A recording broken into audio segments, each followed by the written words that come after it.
up, everybody? Welcome back to another episode and live stream of Let's Get Nuts here on the Ben Thomas Show. We are in a new year. Happy New Year to all of you lovely folks watching and to my panelists who are here with me to get crazy today. We got so much stuff to talk about today, guys. So we're actually going to reel it in a little bit on the entertainment news section. I do have a fun warm-up, though, regarding Batman and what are the best Batman movies. So I'm curious to see Eddie try and fight for Batman Forever, of course, but we also have a ton of 6-scale news to get into, and so stick around. Of course, if you guys like the show, hit the like button, smash the subscribe if you're new to the Ben Thomas Show. I've also got a new Let's Get Nuts intro for you guys, so let me know if you like it. Let's get going. What are you doing? You're completely outnumbered here. Are you nuts? You want to get nuts? You want to get nuts? You want to get nuts? You want to get nuts? You want to get nuts? Come on, let's get nuts. Let's get nuts. Let's get nuts. Let's get nuts. Let's get nuts.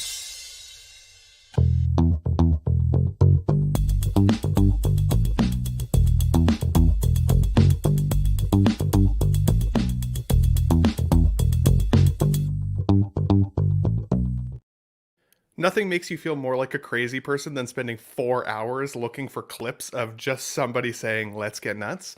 But Eddie, I want to bring you in first because you're the one that called out Seinfeld as being, you got to get that clip in there of George Costanza saying let's get nuts. And it's been a while. I finally got it in.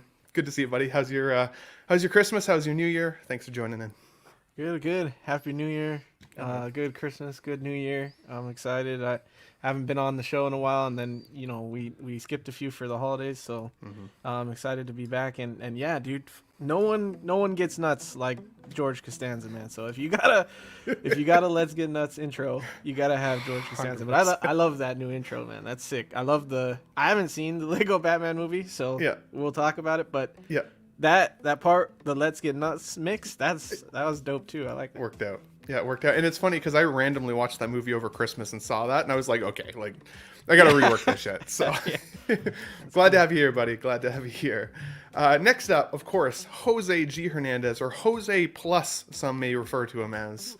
Good to see you, buddy. Happy New Year. Happy to have you back. Hey, Happy New Year, guys. I'm excited to be back. Been a few weeks I haven't been on. Christmas, I got a birthday, New Year's, so I haven't been on for a few weeks.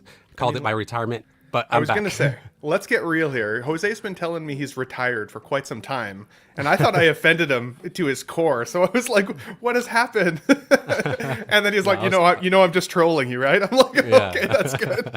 So I'm glad you're back. Started. I honestly don't even. Oh, I think it was because we brought in some of the other guys, some of the, like Collector Joey and some of those guys, right? For our open show. And he was like, well, I guess I'm clearly not needed now. So. Yeah, you brought in the All-Star, the Monster Squad, And so I was like, okay, well, you don't need me no more. Start sending me Michael Jordan memes. Yeah. So that's awesome, buddy. Well, and then, of course, today I'm in a hurry. I post my screen cap on Instagram that the show is getting started in an hour. And who do I forget to tag? Jose. Yeah. So no offense. Love you, buddy. You're clearly top of mind for me at all times, and I'm happy to have you back. So Thanks for being here, buddy. Thanks for being here. Next up, of course, Only Fools in Collecting, Division of Collecting Weekly. We got Mr. Pete. How are you here, buddy? Happy New Year to you, sir. Happy New Year, everybody. Good to be here. Absolutely. Yeah, happy to be back on Sundays. It was weird because, I had said to you guys before, I wasn't going to do a Christmas Eve show. I wasn't going to do a New Year's show. And then the week leading up to Christmas Eve, so many cool things dropped. And I was like, okay, I'll do a pre-recorded show. And then, so I spent hours building that pre-recorded show just for Jose at the last minute to be like, hey, I'm available if you want. And I was like, maybe. And I'm like, no, it took too long. We'll just leave it. And so I was happy for all the people who did tune in to the live show as well. But we already have 25 people live here. Thanks for joining in, guys. I'm going to shout out the chat here in a couple minutes. After our warm-up, we also may have either Classy Thomas or Dean the Dream Martin come in. Classy Thomas was supposed to be with us, and then Dean had wanted to jump in. So Classy was, kind enough to be like, I'll sit on the bench this one, let Dean in. And then I'm pretty sure Dean fell asleep because he's not answering our calls. So one of the two guys might jump in, or it might just be us four. But either way, love you guys. Thanks for jumping in. But of course, it would not be a Let's Get Nuts show if we didn't start with some level of warm-up. But I do want to shout out two things first. So yesterday I was able to post, or 2 days ago I was able to post a Wolverine unboxing video. If you haven't had a chance to check that out, please do so. I spent a lot of time on it, but it was a cool figure, and I wanted to highlight some of the challenges, especially with the removal of those arms and like those seamless arms. Dude, Oh, I'm not changing them back. I'm No, not, same. because that was annoying. I thought I 100%. was gonna break it. I thought I was going to rip it apart. I had to take the head sculpt off. I had to take all his clothing off. I felt like I was also really like undressing the figure to get his shirt tucked back in. Like, yeah, you have to bring his, like his pants down like under his ass cheek just to be able to get his shirt tucked back in. But yeah, pulling those arms off was crazy. But in the video, like I show where you should try and hold it at least, and it worked for me. But I agree with you, buddy. I don't know if I'm ever going to put them back on. And then Christmas-wise, because we haven't seen each other since before Christmas, these were kind of my two pickups over Christmas. So I ended up going with the Empire Strikes Back Vader, as well as the Loki, which I actually got from Classy Thomas. Awesome set. He wrapped it like better than any other postal service I've ever received. Like Classy even literally put corner guards on the box for me. Like it was above and beyond. So if you're watching SpongeBob Square Bowels, Classy Thomas, I love you, buddy. Thanks for doing that so nicely for me. But Eddie, did you have anything that you got over Christmas that was like a big standout for you at all? I'm trying to think what I got. I always like tell people don't give me gifts, so because I spend too much money on myself. But I don't think anything like, I don't think I got anything crazy. I got a bunch of 112 figures that I'm in, like, because I'm getting back into 112 stuff too, and I'm having a lot of fun with that. But I got a couple Hot Toys. I think I got, what did I get? Was the Cap and the Thor before Christmas? Yeah, or around there anyways. 'Cause Yeah, I've never seen I those got yet. them. That I just got on a sale from Sideshow. It was like 30-40% off, something like that. So I went back and grabbed those. But yeah, I mean, I guess I'll show you this real quick since you're talking about cool shit, and I have this right above my desk. So, if I don't drop it, Oh god. he slid over a little bit. But One sec here. One sec. Let me see. Pull this up here. so I know we're mainly 1/6, but I got this guy. He's Mythic That's Legion. And it's like their own kind of characters that they do. But he's like a wanderer kind of knight guy, and they have like a whole lore set up behind these guys, and then the horse is pretty sick, 112 scale horse. But I'm getting into like some stuff like this and posing and taking pictures and stuff. So Looks and awesome. I really the love cape on like that. yeah, the cape is nice. I really love like knights and Vikings and stuff like that. So I've been having fun getting into more 112 stuff. So Heck yeah, buddy. Well, congratulations. In like, honestly, I'm kind of the same way. Even I treated myself to these figures this year. Like, I bought them and then I purposely like wrapped them and put them under my Christmas tree. So when I got home, I could have something to unwrap. Nice. But like, I'm a big kid still at heart, right? And I even like forced myself to wait before like my coffee was brewed in the morning, and I smoked one outside, and then I was like, okay, Man. now it's time to unbox and unwrap. So you gotta treat yourself, you know. Nice. What about you, Jose? Anything, any fun pickups over the holiday season there that you got yourself, or anybody got you? So I did get they got me this. I had asked for it. The Trick or Treat Studios. I have the Halloween figure, but the Halloween figure it was missing a lot of accessories. So I got this set, and basically gives you new coveralls that are a bit more accurate, because there's a debate whether it was like a greenish gray color and the blue one that most people recognize. So this one gives you the option to get that one instead, and then a few accessories from the movie. So I got That this is accessory awesome. pack. Where do you get that from? Or are Trick you or allowed Treat to share Studios. source? Trick or Treat Studios, its own Yeah, website yeah. sort of thing, or Yeah, Trick or Treat Studios. They do a lot of 6-scale collectibles as well for Halloween items, or the horror genre overall. So that's where I got that one. Yeah, so they do their own like Halloween line. They do like all the Michael Myers from all the different movies. I've been trying to talk myself out of like Halloween figures, because like as cool as I think they are, I don't know if I'd want to display them year round. And obviously 6 scale is not cheap to be only bringing them out once a year.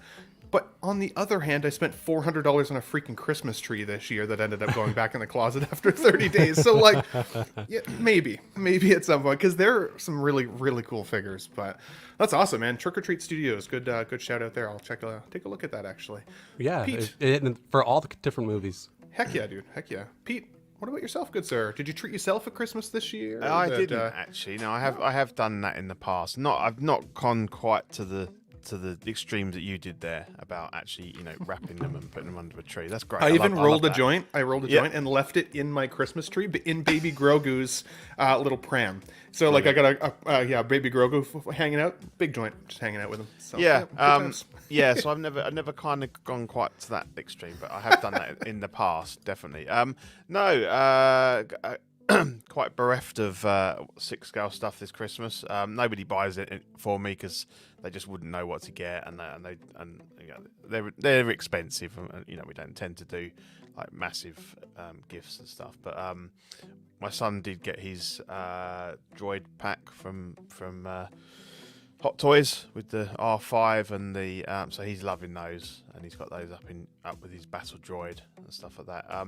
But I have got the I think I alluded to it on other shows. I have ordered the Bat Cycle from the Batman movie, the Hot Toys one, not the Batman. I just love that bike, and I'm just going to have it with my when I get my modern suit. Keaton Batman. You Keaton on that yeah, bike. Yeah, heck yeah, why not? Yeah. It's a bat bike, right? Exactly, I mean, and like people say, no, it's not really in the movie. So in some ways, it's great as a generic bike, and all the unboxings and stuff, it looks fantastic, and If it works for vehicles. you, yeah, yeah, absolutely. who cares? yeah. So I think I a should have Batman that display in general is really cool. Next week, maybe. Nice. Yeah. Make sure if you're on next week, like bring it on the show.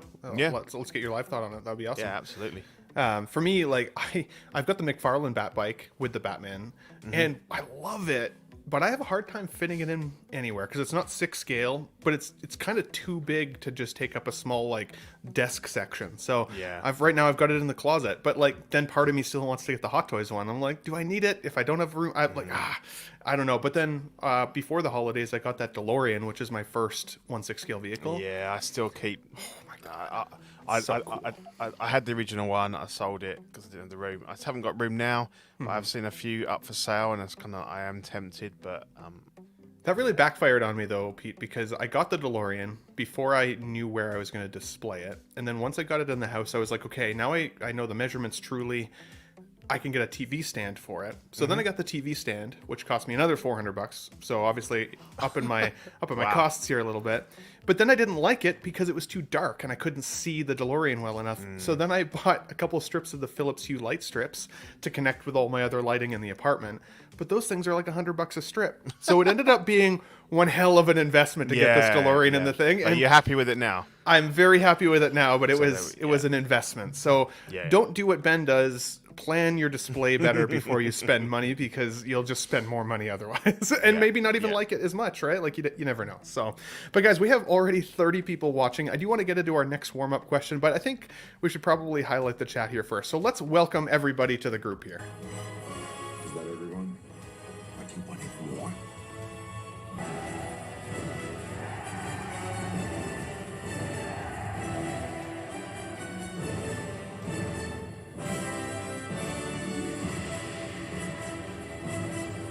Nuts!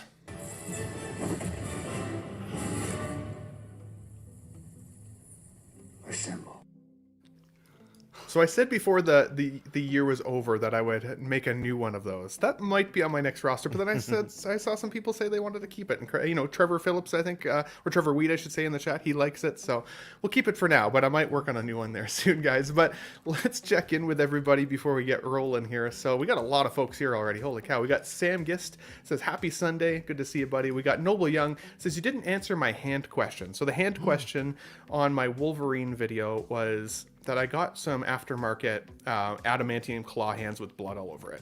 Really cool. Shout out to Loki Collector for kind of pointing me in the right direction. When I went to put it on the wrist peg's too big. It doesn't fit in the hand. So I'm going to actually have to borrow the hand out a little bit, make the hole bigger essentially. before I can get those on. So I couldn't do it for the sake of the video, but that's your answer there, good sir. So, but thanks for watching those videos as well. We got SpongeBob SquareBalls in the chat. Good day today, all. We've got some guy here in the chat. What's up, my favorite peoples? We got Trevor Weed himself here. Happy Sunday. Good to see you, buddy. We got Jazzy in the chat. Hey, what's up, Ben and crew? X-Men Supreme Sunday. Bloody Sunday. Love to see it. Sith Scale Collector is here with the Jambo. Love to see it. Sporting those emoticons, or emojis, I should say, for Let's Get Nuts here. We got 12-inch Moose Stream in the chat. He's actually sending me some Batman the Animated Series figures as we speak. So when I get those in, I'll definitely show those on the show, maybe next week or whenever they arrive. We got 14 Wellington here in the chat. Live long and prosper. Hiya. Good to see you, sir.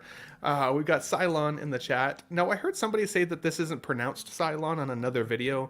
Let me know, Cylon, if I should say it a different way. Otherwise, I'm going to keep calling you Cylon, like Battlestar Galactica, because it's one of my favorite I don't know shows. if that's because I only hear Mario say it, so I don't know if it's like a Mexican thing, but he says Silon. Silon, right? Simon. Maybe it was Yeah. Mario that I heard him say that. I'm like, oh, Yeah. have I been saying that wrong? Let me know, buddy. Keep me posted. We got Figurecraft here in the chat. Great intro, buddy. Thank you. I'm glad you liked it. That's awesome. We've got my mom here in the chat herself, Rachel Miller. She says, hey, Ben. Good to see you here. Live long and prosper, of course, as well. We got Money Mendez in the chat. We got S Beam here in the chat. Now, I know S Beam, he just crossed over, I think, 500 subscribers over on his channel on YouTube. He does some really, really cool stop motion content. So if you guys are missing out on that, please go and subscribe to him after the show.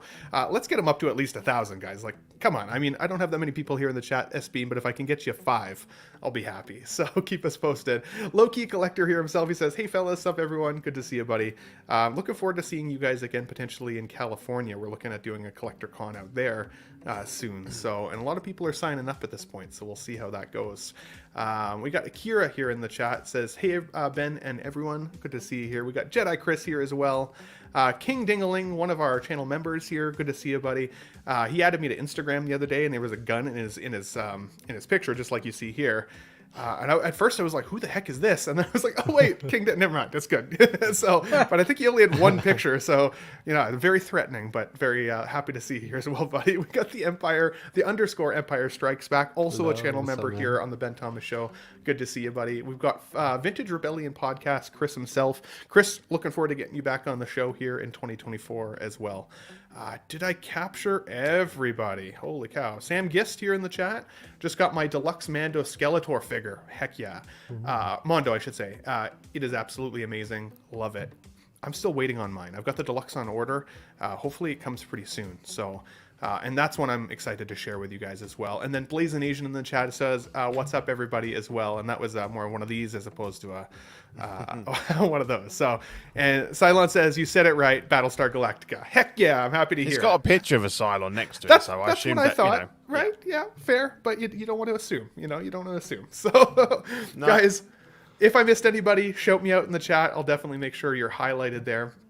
One of the reasons I wanted to shout out members really quickly as well is that as you guys see, any of the channel members that are in the show with us right now, they will have a member badge beside them. I think I'm the only one right now that has the Bat Nut Begins. Most people are up and comers, but most of you guys will be jumping into the Bat Nut Begins section next. And then, of course, the longer you progress, the cooler the badges, in my opinion, get. So if you guys like those, become a channel member. The link is in the chat below or at the top of the screen here. It's linked for you guys. And then these are some of the emojis you can use throughout the show. Some of the turtles. We got the smash the nut button. We got the happy nut. We got the jumbo nut, of course. And then the tough nut to swallow on the far right there, which looks like a bit like a vampire nut. I'm not totally sure what's going on with that one, Dean. But if Dean was here and not sleeping, he could maybe comment. But hate to see it, Dean. You snooze, you lose, but as they say. So, and then lastly, to shout out the members here, we got Alvin J, Collecting Weekly, Money Mendez, Six Scale Mafia, Katera, Feezy's Figures, King Dingaling, Sith Scale Collector, Paul Schreiber, The Batman, The Movie Canon, 1/6 Figure Focus, SpongeBob Square Bowls, The Empire Strikes Back. I should say the _ Empire Strikes. That's a hard one for me. I don't know why. Yeah. I can read, I swear. Pete Cass and Ryan Smith. Thank you guys so much for being channel members. I definitely appreciate it. The channel membership, $1.99 if you're interested in having any of those emojis or little channel badges beside your names. But let's get on with the show here, guys. I actually want to go back to... Go ahead. I wanted to say one more thing. So it wasn't Christmas, but I just got this. I've talked to you a little bit about. I think we were talking about it the other day. We were talking about the Wolverine. I forgot. Yes. So I got him here. It's after Christmas, but my first figure of the year, Hobo Heck yeah. Goblin. Great That's figure. awesome, man. Looks really cool. I like messing with the eyes too. I feel like the likeness, if you move the eyes a little bit more, it gets a little bit more wacko. It gives them that Willem Dafoe crazy look that you're looking for. So it's pretty cool. I guess the only issue, and I already talked to Zach about this, is that the stand is really tall. So you can't even put him, like, not even in the Billy bookcase or the DTOF, nonetheless, with the stand. You would have to either try to balance it with the glider or use something else. But Zach he just released a video about this 3D stand that he made that's smaller, so you can put it in the DTOF or anywhere else you'd like to put it. Now, did he make that for channel members only? Do you know? I thought I saw it as a members only one, but it was for the love of collecting. Or what is it called, Eddie? Again? I'm a member, so Yeah. Oh, okay. I the guess, joy yeah. of hobbying. Joy of hobbying. Yes. I'm a member, so I saw it, but I didn't notice. So you can make him look like he's more in like a hover mode. Is kind of what you're saying? Yeah. Jose? Because like get him off the ground, but not a foot off the ground. Yeah. yeah. It's pretty high. Up Yeah, here, so. the So Toys Green Goblin was really good because that had a couple of little they're basically like jets, but they were only about that high, so you could sit him on those. Oh, okay. Yeah. A good idea, really. So they should have done something like that. That's awesome. But you're loving it. You're loving it in person, eh? Yeah. I was mentioning to the guys that the glider is plastic, so it's not in die cast. So, be that as it may, but it's cool and it's imposing. So, but I was expecting it to be a little heavier, but because it's plastic, it's light. So maybe that's why it is plastic. But and then I wouldn't recommend, if you are going to pick up both goblins, to get both gliders because they're essentially the same. I don't know if you've seen reviews for both. But they're basically the same. So do not buy two gliders. You don't need it. So Cool. Really good advice. I was interested to see that just because I've also heard that people who have both figures could also put the goblin mask on that one with the hood up, even if they wanted. Very kind of creepy look to it. But that's pretty cool, man. Nice pickup. And obviously Jose has become an influencer because he got them before some of the other influencer batches that went out. So I mean, you're no longer on the B team, buddy. Clearly you're on the Avengers A team. So that's awesome. Sometimes I think it's just I just get lucky because I live so close by to Sideshow, and so they'll hit me with the the incoming notice, and then they'll bill me, and then the next morning it's here. So it's pretty crazy. That would be so dangerous for me because I'd be like, I feel like buying something today, and then if it just could show up that quickly, oh my god, that would be bad. That'd be bad. Let's get into the quick warm up here, and then we got a lot of figure news to cover today, guys. So I wanted to highlight this because this is something I did. So I got Batman the Animated Series from a friend at Christmas this year on Blu-ray. It's been one that I've been talking myself out of consistently because I always had like the regular quality DVD copies of this. So I was like, I probably don't need the Blu-ray, but if you get it for Christmas, I mean, heck yeah, right? So I watched the series all over Christmas again and had a blast with it. And then at New Year's, I decided I have to do this. So it says here, if you start watching Batman the Animated Series at 11:59:05 p.m. on New Year's Eve, Batman will be illuminated by lightning at exactly midnight. And that's exactly what I did. I had a shot of rum at midnight as the Batman lightning went off in the background with some friends, and it was fun.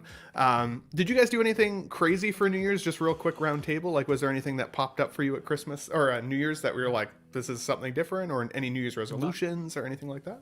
My mom and my brother did the snap on Endgame. I love that one. That's cool. I think it's Iron Man snaps, right? And he says, "I am Iron Man." So they did that. I didn't do much. I was home alone. I cooked dinner, and I have this like tradition for New Year's where I usually grill a steak, usually a ribeye, and I just drink and eat my steak, and then I'll get like cheesecake because I love cheesecake, but I don't eat it often. So like New Year's, for some reason, I don't know, it's classy dessert. So I get cheesecake and a steak, and I drink. And this year I was like, I've been craving these enchiladas that my mom used to make when I was young, so I made those. And they came out pretty good, pretty close to how she made them, so I was happy with it. And then still drank and ate my cheesecake and had a good time by myself, so it was cool. That's awesome, buddy. Any New Year's traditions for you, Jose? Not really. Usually we go over with my sister. She's married, so she has her family and her new family, her husband's family, and then our family. And we all kind of get together, and it's just kind of like all the families together hanging out. So. Heck yeah, buddy. What about you, Pete? Any tradition there, buddy? No, not anymore. I'm too old for that shit. I used to do parties and It's stuff. too cool. Yeah, I'm lucky if I'm still awake by then. I actually was, but I wasn't doing anything. I think I was making a lightsaber or painting something or whatever, and I was just like, pretty it's cool. 12:30. Nah, yeah.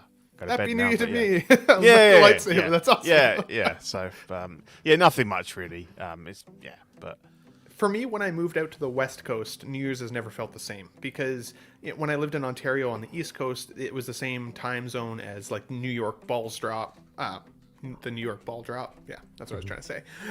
And so I would watch that on TV. Now, when you don't get to watch any balls drop, it's just not that fun. So I clearly, do my own thing at New Year's now. So You're doubling down there. I'm doubling down. It's fine. We're good. It's Let's Get Nuts Sunday. It's been a while since I've seen you guys. So, but I also wanted to share this here because this popped up from IGN and it made me laugh because this is so subjective of a list and it's going to create some fire under Eddie, I'm sure. This is not my list. This is IGN's list. But of the 14 Batman appearances in these different films, I would like to know, first of all, with you, Eddie, what would be your top 5 here, maybe? Or do you agree with this list entirely and you think it's perfect? No, I don't agree with this list. And I didn't notice that it was an IGN list. I thought it was yours, and I was like, God damn, Ben. Oh, you lost respect What for me the for hell? about 10 I minutes. was like, what I hate kind to of see it. Because Phantasm was on there, and I know that you said good things about Phantasm, so I was like, I had assumed. And Lego Batman, too. You said you saw it, so. But anyway, do you want me to pick top 5 based on nostalgia or top 5 based on how good the movies are? I mean, you could kind of do either, right? Because I think for the most part, nostalgia can still make a favorite movie for you. So, like, what would be your top 5 favorite movies, maybe in order of this list? And chat, let us know what you would pick as well, or do you guys agree entirely with IGN here? So I know everybody wants me to pick Batman Forever and Batman and Robin because I love them and they're super nostalgic and my childhood. But if I was picking 5 that were my favorite that I watch a lot, it's not going to be those because I hardly watch those. I hardly go back and watch Batman Returns and 89. So for me, all 3 of the Bale Batman movies would be in there because I could rewatch all those, and I have rewatched all those more than any of the others. And then Batman versus Superman for sure. And the last one, just for nostalgia's sake, and probably what's the best one to go back and rewatch over and over and over, is probably Returns for me. So yeah, the 3 Bale, and then Batman vs Superman and Batman Returns. All right. And then if you were to say your most nostalgic ones here, then is it similar? Nostalgia would definitely be 89, Returns, Batman Forever, Batman and Robin, and maybe just Batman Begins, the first one.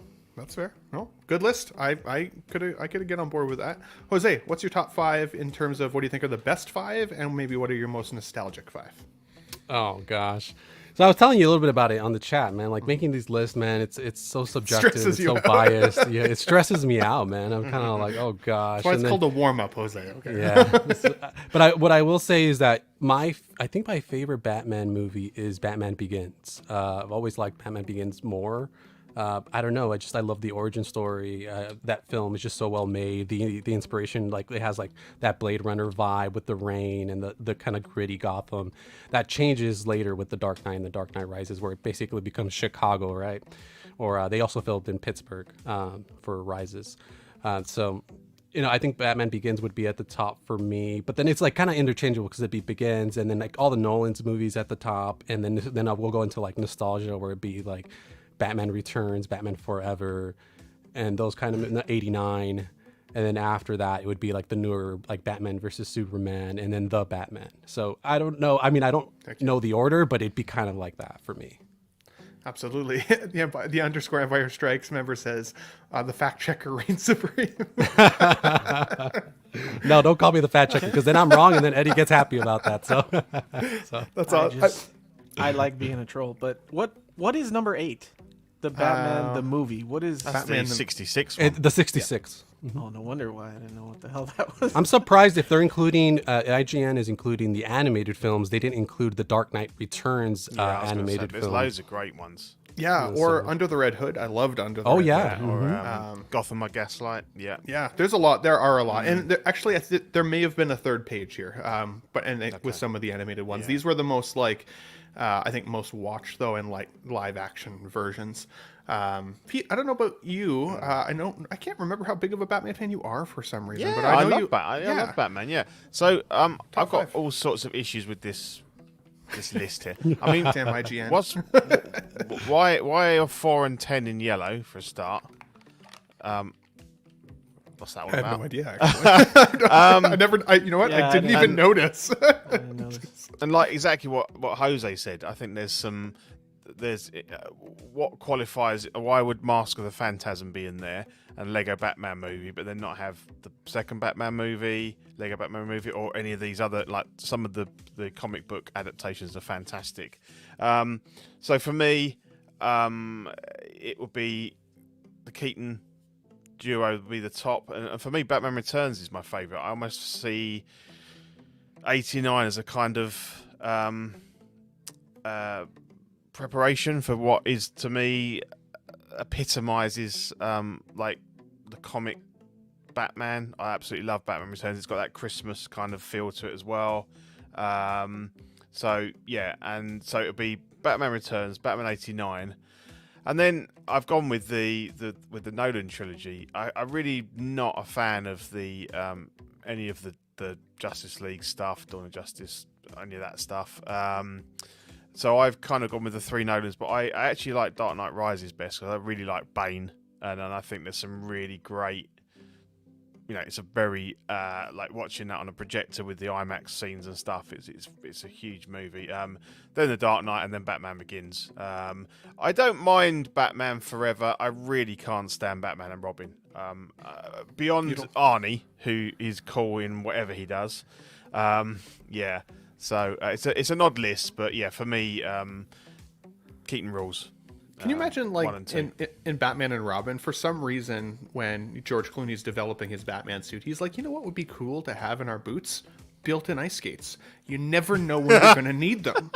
And then somehow it just turns out to work out well. Or the Bat credit card from Batman and Robin.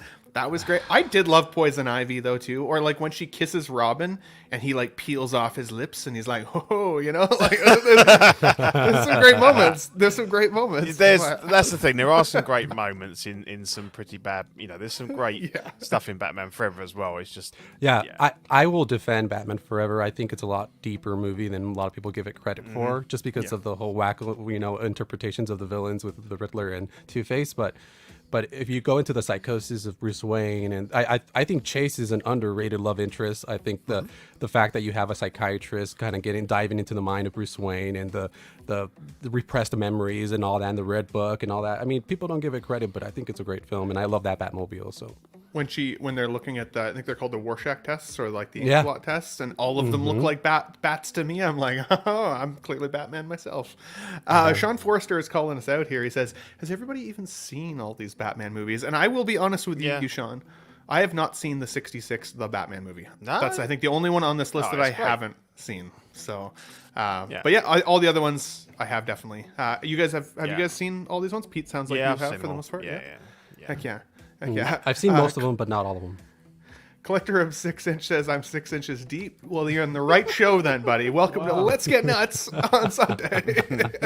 And Aaron collects here as well. Yo, buddy, good to see you. Aaron. That's good to see. Good to see you, man. He's been on Leal's channel a couple times now. I've seen him, I think, over there. Yeah. Good dude. So always welcome to join Let's Get Nuts, buddy, too, if you ever want to jump on with us here at some point. Now, we do have a guest in the background. And I will say, he's classy as hell, especially in 2024. So let's bring him out here, Mr. Classy Thomas, SpongeBob SquareBalls. Hey, everybody. Good to see you, buddy. How you doing, Thanks, Thomas? Classy. I'm doing well. Good to see you guys. Heck yeah, man. See you, Heck yeah. man. Yeah. I was Thank- sitting in the chat and Eddie made a comment. He said, "Jump on in." And, when Eddie speaks, if he says jump, I basically just say how high. So Whoa. I said, I guess I got to come Okay. in. I didn't realize Eddie since, commanded that kind of power. I'm Yeah, definitely and not going to since- give him a wrench. Yeah, he's a powerful guy. Yeah, and since I was just kind of waiting to see if Dean was going to jump in, and so I said, well, he's probably having a he's good away with the sleep going fairies at the on. moment. So He seemed so disappointed when he was late to the party, and I was like, okay, well, I can chat with Classy. Like, Classy will sometimes sit in, sometimes sit out. Like, and so then you were like, yeah, I'll sit out. And I'm like, okay, Dean, you're in. I called him. I'm like, you're in. He's like, okay, yeah, I'll be on in 20 minutes. And he clearly fell back asleep. So it's way she goes. Classy, I sent you the list earlier. Are you able to see with the screen here? I am. Yeah. What would be your top 5 best Batman films here on the list, and maybe some nostalgic ones? Let's see. I would probably say, for me, my number 1 would be Batman '89. Then I would say my second one would be Batman the movie from 1966. That one was just fun. I then would say, let's see here. I think The Dark Knight, that was the one with Joker, right? Okay, then yeah. The Dark Knight. Batman Returns is the one with the Bat, the Cat, and the Penguin, right? Yes, sir. All right, then it will be Batman Returns. Yeah. Shout out to that poor bird And- that got swallowed. Hate to see it. Yeah, I know. Wow. But that She actually put that in her mouth, by the way. oh, she did. That's Wow. Yeah. The things people will do for their art. And then I'd probably say The Dark Knight Rises. That was pretty cool. Bane and Talia al Ghul and everything like that. So Spoiler alert, Classy. What's up, man? say I what? hate What? to see it. It's a spoiler alert. Okay, What's some the people may spoiler? not have seen Her name's that. Miranda Tate. Oh, that's true. Oh, man! Look, if you haven't seen it by now, you deserve to be spoiled. I mean, I'm joking with you, Classy. Good times, boys. Let's move on because we have a ton of figure news and everything that I want to catch up with. I do want to mention this popped up as well just before we jump into some figures, though. It says here from Variety reporting, Jack Black joins Jason Momoa in a Minecraft movie, which I was like, that is so random.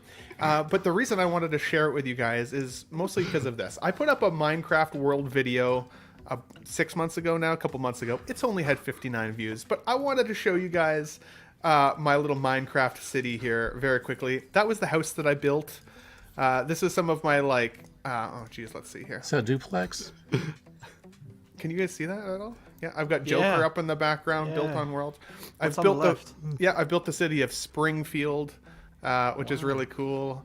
Minecraft for me was definitely a game that I dove into for months and months and months, maybe even like a year and a half, and built my own city. I gotta say though, I don't know if I'd be all that excited about a Minecraft movie. I don't know. What do you guys think? Eddie, did you ever play Minecraft? Is that something that you'd be interested in playing or watching, I should say? I don't know if you played it, I guess it is my generation. I always considered it more my little brother's generation. He loves Minecraft. And then I have an uncle who's younger than me. He's like six-ish years younger than me. Anyway, he was super into Minecraft. So I was never a big world building, forge building game guy. I didn't even play Forge and Halo that much. When I play video games, I like to jump in and race, shoot people, or stuff that keeps my attention. Fast-paced stuff. This stuff is too slow for me, but it's cool. And there's this Minecraft parody video on YouTube that me and my little brother laugh and love. I'll send it to you, Ben, because it's not for live. It gets a little too nuts.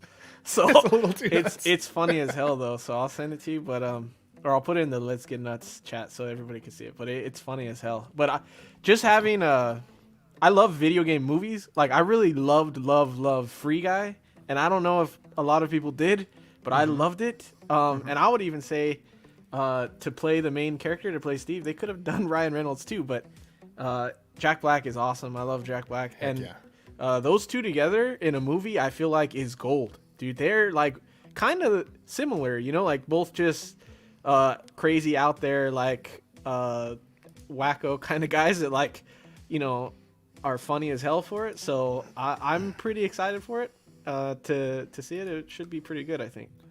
I remember really liking Free Guy. I enjoyed it more on the second viewing though, which was weird. I feel like I caught more of the references. Maybe I was just too tired or tipsy or stoned the first time I watched it, but definitely possible. Definitely possible. What about you, Jose? Is a Minecraft movie something you would look forward to, especially with the casting Jason Momoa, Jack Black? Like that's pretty cool.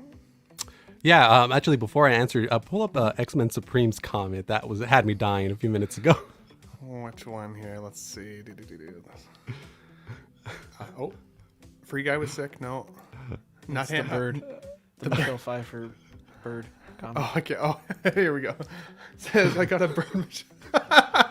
Oh my god. Wow. Fair. Amazing. I love how I had to search for that comment too. That's like, you guys are like, where it's been. This is just a random thought that popped into my head because I only remembered it since he said bird. Did your guys' parents or maybe any older guy in your life ever tell you if you don't zip it up, it's gonna fly away? Yeah. That's not No, a but if you saying that gets said anymore. And I remember my grandpa telling me that all the time. Like, your fly's down, it's good. You don't zip it up, it's gonna fly away. And I was like, what the hell? I think it was like more than two shakes and you're playing with it. I think is the only thing. Wow. Yeah, I've never heard either of those. That's from a movie. Hey. I've seen that. It's from a movie, and then the guy shakes it more than twice, and he's like thinking about it, and he's like, oh. That's awesome. Hey, it's my toy. I can play with it anytime I want to. Whoa. It's on Sunday afternoon after dark, but not before. But in terms of Minecraft, I actually have never really played Minecraft myself. In school, we did like an animated project where we had to like do voiceover and animate a scene, and they used the Minecraft. So that's the only kind of familiarity I have with Minecraft. So, but as far as Jack Black, I love Jack Black. School of Rock is one of my favorite movies. So I'm always interested. Oh, and then his interpretation in the Jumanji reboot or whatever you want to call it, Jumanji 2 or whatever. When they switch the bodies, but the girl's inside of his body, and it's like hilarious. So. Yeah, I remember that actually. Now that you say that, because he did a great job actually with that, it bouncing off the rock even on that film. So. Yeah. Pete, Classy, either of you guys Minecraft fans? Is it something that you would give a watch to, especially knowing the actors or the cast? Eddie, can I just check? Did you say you got a 6-year-old uncle? No, I have an uncle who's 6 years younger than me. He was 6 at a point in time. But he's still 6 years younger than 13. you. That's still weird. My grandpa had kids later in life. Hey, So. my best friend was 6 years. 6 years, I think about maybe 4 or 5 years.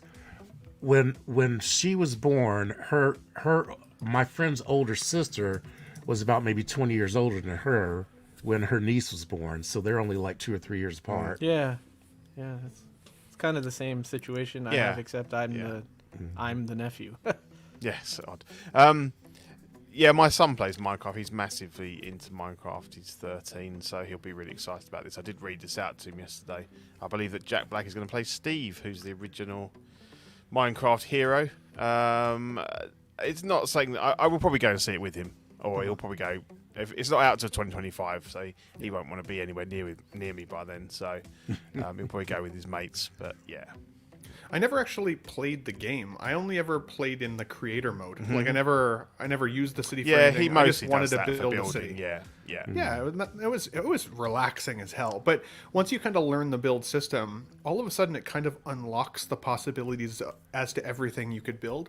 And before I started cross-stitching like an 80-year-old baddie, I was able to put some of those Joker pictures, and I've got even House, like the actor from House, what's the heck, Hugh Laurie, in there, half built and like random stuff. But it was kind of like cross-stitching before cross-stitching. So, what about you, Classy? Are you would you watch a Minecraft film? Is that something you get excited about? I'd watch it on streaming. I don't really know anything about Minecraft. I mean, I've heard of it, but I don't have any reference to what it's about. So if I was home on a Saturday night and it came on Max, I turn it on and watch it, I suppose, because like Jose was saying, I'm a Jack Black fan too. I really like it. He's a very, very funny. I enjoy watching him. It just seems like an overall good person too, which I yeah, will say, exactly, like, yeah. seems that way anyways, at least from kind of from a surface level. Yeah, I think if I were going to watch a movie, I'd love to see a team up. I'd like to see him and Melissa McCarthy in a movie together, because Melissa McCarthy, there's nothing she's been in that I haven't just hollered at. I mean, like The Boss, that movie was some kind of funny. So so I'd love to see the two of them together. But yeah, I think it probably would be a fun movie to go to. And I'm all about fun. Heck yeah. Nix_collectibles said, bro, they've been saying this movie is coming since I was in high school. How long has that been? Yeah, really, I'm kind of. He's a pretty young dude, right? Wasn't that like 6 months ago? Love you, Nick. Love you, Nick. But just kidding. And I actually think Nick's channel now is officially Niches_collectibles, because I think Nick's ended up getting snagged from him. So let us know if that's still an update, buddy, and we'll send people over to see over there.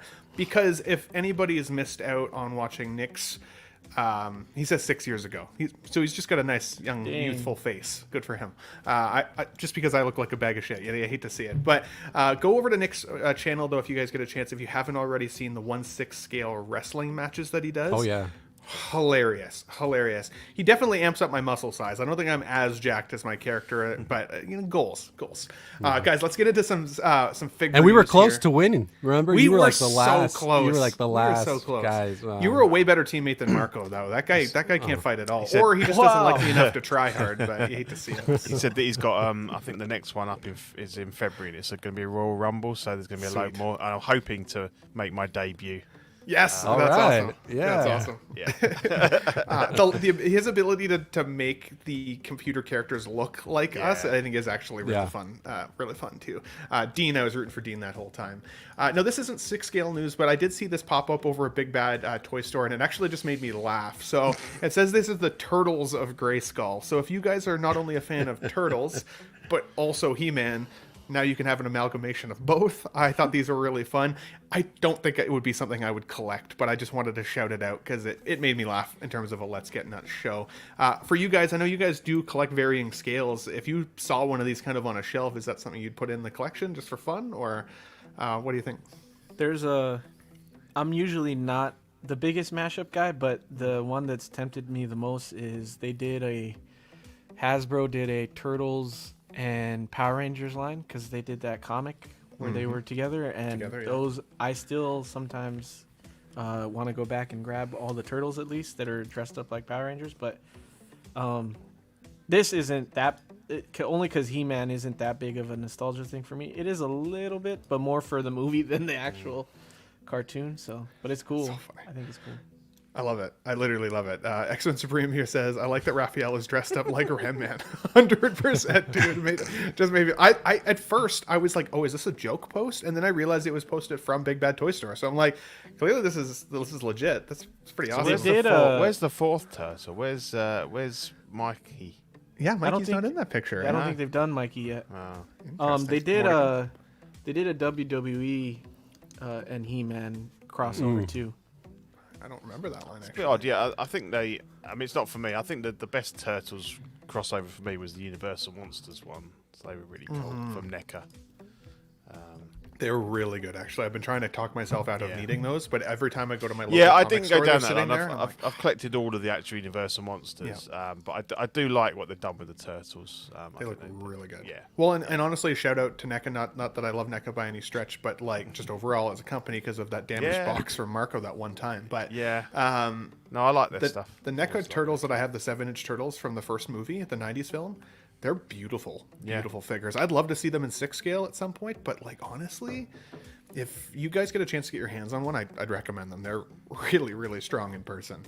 But this popped up for me this week as well. Now, some of you guys may be confused because you're like, Ben, the Romero Joker has come out before. This isn't 6 scale. This is a 1/12 scale. And I understand that we're a 6 scale community most of the time here.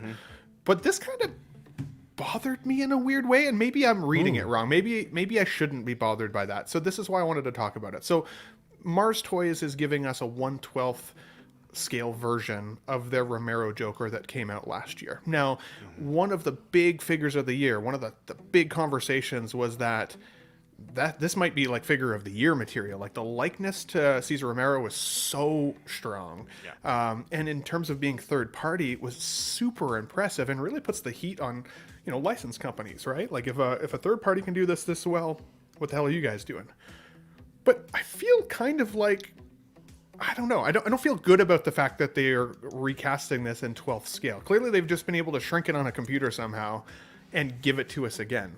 But does this put a bad taste in collectors' mouths who collected the 6 scale version? Or do you figure it doesn't necessarily matter? Because there is still, of course, a divergent group of 12th scale collectors as well as 1/6. What do you guys think? Jose, I'll go with you first.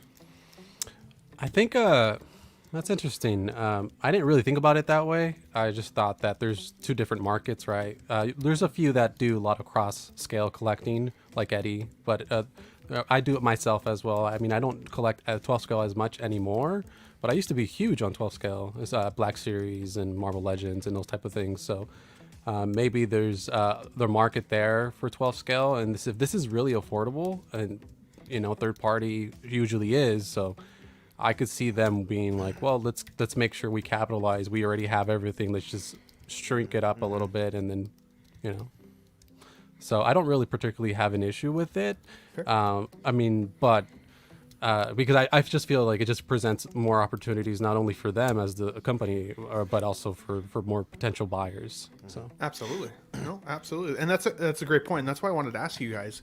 But like, Eddie, do you think this might change the perception of collecting up to a certain extent? Because for me, I collect 6 scale because I always think that the likeness is the greatest representation in 6 scale. For whatever reason, anytime it gets a little bit bigger, I feel like it loses some details. And oftentimes when it's a little smaller, I feel like it's lost some details. But I feel like this is actually, especially if the final version comes out as good as what we're seeing here in these photos, this kind of changes the game in terms of 1/12 scale. Like, this looks really good, and you would need significantly less collector space to put a line of 12 scale as opposed to 1/6. Do you think this might shift people back into 12 scale if they're 1/6 collectors, if we can start getting this type of quality from the 1/12 scale line? What do you think? I don't know if it will necessarily change someone from getting 6 scale altogether. I think if you at least try it, it's fun. For me, 1/12 scale, it's just fun in posing. I have more fun posing 1/12 scale than I do 1/6, just because you could do a lot. It's a lot easier. They're a lot less fragile, I feel like, even though, Hot Toys are not super fragile. And I know they're small. These are smaller, so you would think they're more fragile, but I don't know. I feel like I could get away with more on a 1/12 scale figure, but I don't think it will take anybody. I think if anything, it'll open your eyes to different things and not just staying in one lane. Even though I know like everything's expensive now and we kind of gotta have rules and stuff so we don't get carried away and everything. But it's fun. I would say just if you're interested at all because of how good the 1/6 scale one was, definitely check it out. It's fun. They're fun to have on your desk and play around with, and you could always put it in a different pose than you would have the 1/6 scale. I like, stuff like that. So I'm really excited that they're doing 1/12 scale. I'm hoping this does well, because I think they're going to this is their best 1/6 scale figure that they've done. So I think they're using this as a sort of like a tryout kind of thing. Like if this does well, maybe we'll do more 1/12, because there's not a ton of well-known 1/12 scale third-party companies. I mean, there is if you get into it, and then like they do, like there's a really really good 1/12 scale version of that Loki you just got, Ben, which I have on order. So when that comes in, like I'll send you pictures and you could kind of see, like, it looks a lot like the Hot Toy one. It's really good. So they're getting better with likeness and stuff too. So for me, it's fun. For me, it just opens it up. I don't think anybody's gonna switch from one or the other. Especially because if I can't do it, I don't think most people will. People that get 1/6 tend to like that scale, and then 1/12 is just more of a fun kind of a thing. But this is up for order. I don't know. Did you mention the price already, or? I didn't. It's on 1/6 kit. It's $88, so it's around the price of like a Mezco figure. Yeah. So Super I definitely think it's worth it. If you've ever wanted to jump in and you like this era of Batman stuff, I'd definitely give it a shot. So. Heck yeah. Well said, buddy. And thanks for mentioning the price there as well. Shout out to Mike Latoris, says, can't stay, unfortunately. Just wanted to pop in, say hello. And to all you nutty people, love you, buddy. Thanks for dropping in. Make sure you catch it on the replay if you get a chance later. As well as Blur Dad Life. Good to see you here as well, buddy. Just wanted to jump and say, hey, we'll catch the replay after Bears versus Packers. Fair enough. Footballers be footballing. I get it. Totally get it. So, And let's not forget that InArt is also tackling 12 scale with that Bale Batman. So yes, there has to be that market there. So exactly. And it's funny you mentioned that, because that's actually what I was just going to mention here from Nick's comment. He says, so it's pretty impressive that they went for a fully clothed figure too. Even the InArt's 1/12 Batman, they didn't do the clothing or soft touch materials, right? Pete, do you think Mars Toys is consistently changing the game here then? Because not only for 6 scale, but now 1/12, like, are people even going to be happy with a non-soft touch 1/12 from InArt, like at those prices potentially? What do you think? Yeah. I don't have a problem with it. I think business is business. They've seen an opportunity. As you say, probably not a lot of work required to shrink it down. I don't think it cheapens the 6 scale in any way whatsoever. I think everybody finds their scale. For me, it's 6 scale. I think, as you say, it's the perfect sort of size for me in terms of the quality you get, the clothing. It all harks back to my childhood with an Action Man that was a 12-inch figure. So that will always be the sweet spot for me. I have owned some Mezco stuff, and it is fantastic, but real 6 scale is small. It's shocking how small they are when you open them up and everything. And they are beautiful, and the clothing and everything, but I just feel that I can't appreciate it as much as 6 scale. But I mean, it'd be good. I mean, obviously, if their Saturn Toys branch of themselves does the Batman and the Robin to go with this guy, I can see that being quite popular because, like Eddie said, I think I do collect some smaller scale, mostly like NECA stuff, and ordinarily it tends to just be plastic, so it's something that you're quite happy to handle and to pose up and play with. Whereas obviously, when you start getting them with all this intricate clothing and everything, then they cease to become that kind of fidget toy, if you like, and they become something that you need to put on a shelf and everything. So to me, I'd always go with 1/6, but it's good to see. It's good to see, and it just, I think it just proves that there's, we're in a real kind of heyday of figures. Heck yeah. It's good. Well, because again, at first it kind of bugged me, but then I was also thinking, I wasn't going to commit to a 6 scale Batman 66 lineup, but maybe a 12th scale, like exactly, like a little collection, just a small shelf somewhere in the collection room that kind of represents the history without having to commit a whole 6 scale space. I forget the company. Have you seen that Gandalf, the 1/12 Gandalf? I don't think I have. I'll have a look at it. There's 2 versions. There's even like a rooted version of beard and hair at 12 scale. It's no InArt, but again, it's showing real innovation with what they're doing with smaller scale stuff. JB says Jazz Inc. talking about 1/12 scale Batmobiles too. So I mean, clearly there's a market for it. So, and I'd be curious, Thomas, do you think that if this gains some popularity, if it sells out, if it does well, do you think we'll see the rest of the line from Mars Toys coming out? Do you think we'll see all of the Mars Toys releases doing this from 6 scale back to 1/12? Like, I'd be curious. What do you think? I'm not sure. Well, I think that right now they're kind of gauging the market to see what is popular.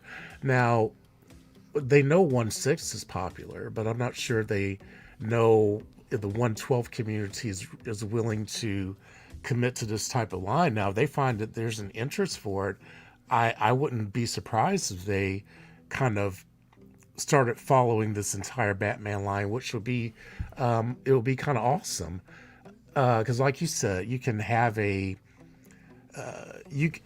easier to follow a line. It's more economical, and space wise you could do it.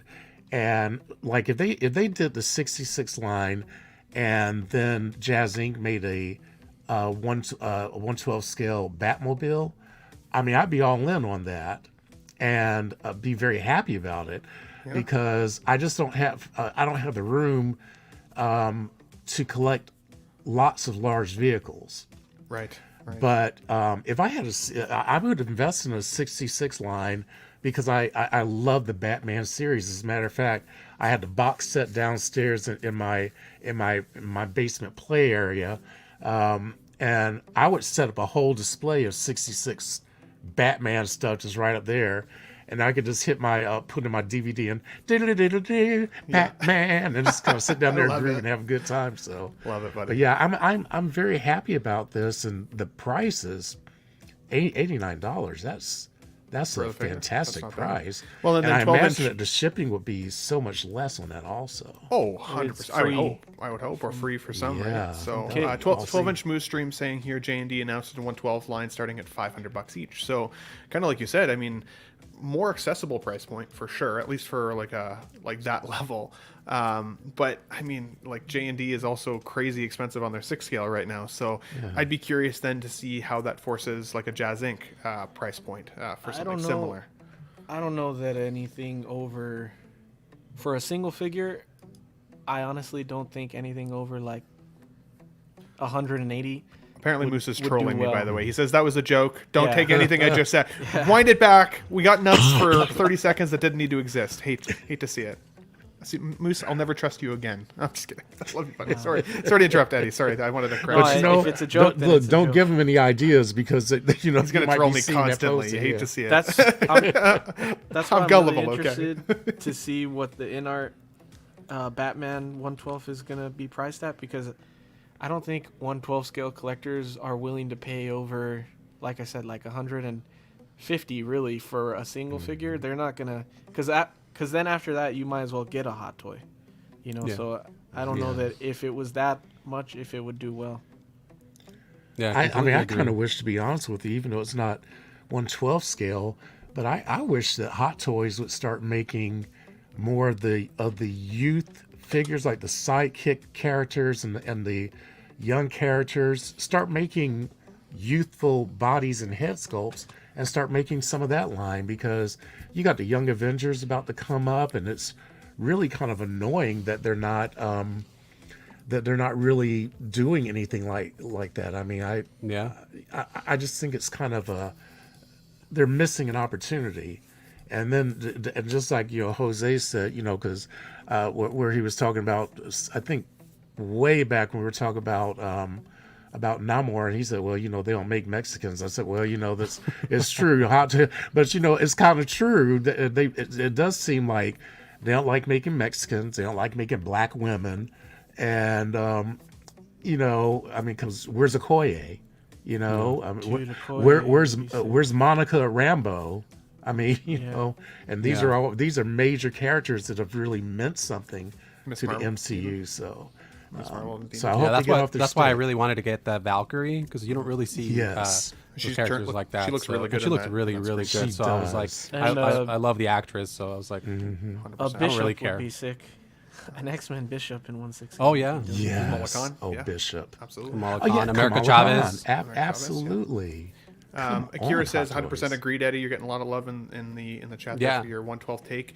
Just so you guys know as well, shout out to Collecting Weekly. They do have a show on their channel called Small Talk. Eddie often gets a chance to be on that show and giving some advice over there as well. So if you somehow have missed Small Talk on Collecting Weekly, sub to those guys after as well.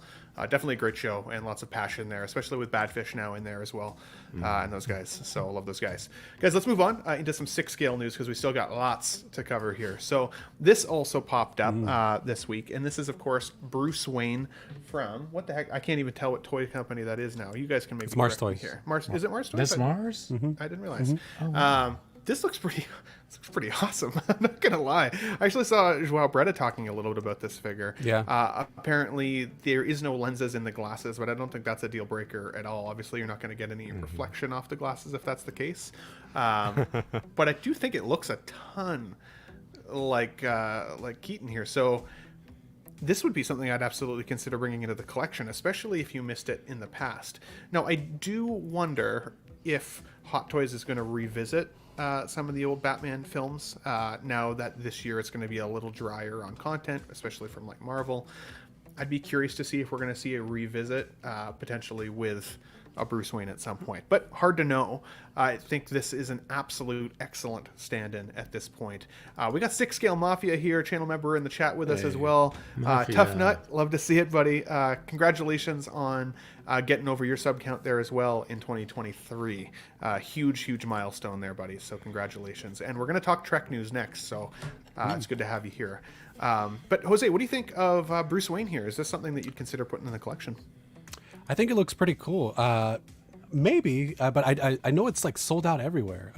From what I understanding, because this pre-order went up a while ago. A while back. Martors. Yeah. So I missed the window on this one, but I think it looks pretty good. And I saw Joel. I think he already has a review on it, so I saw that already.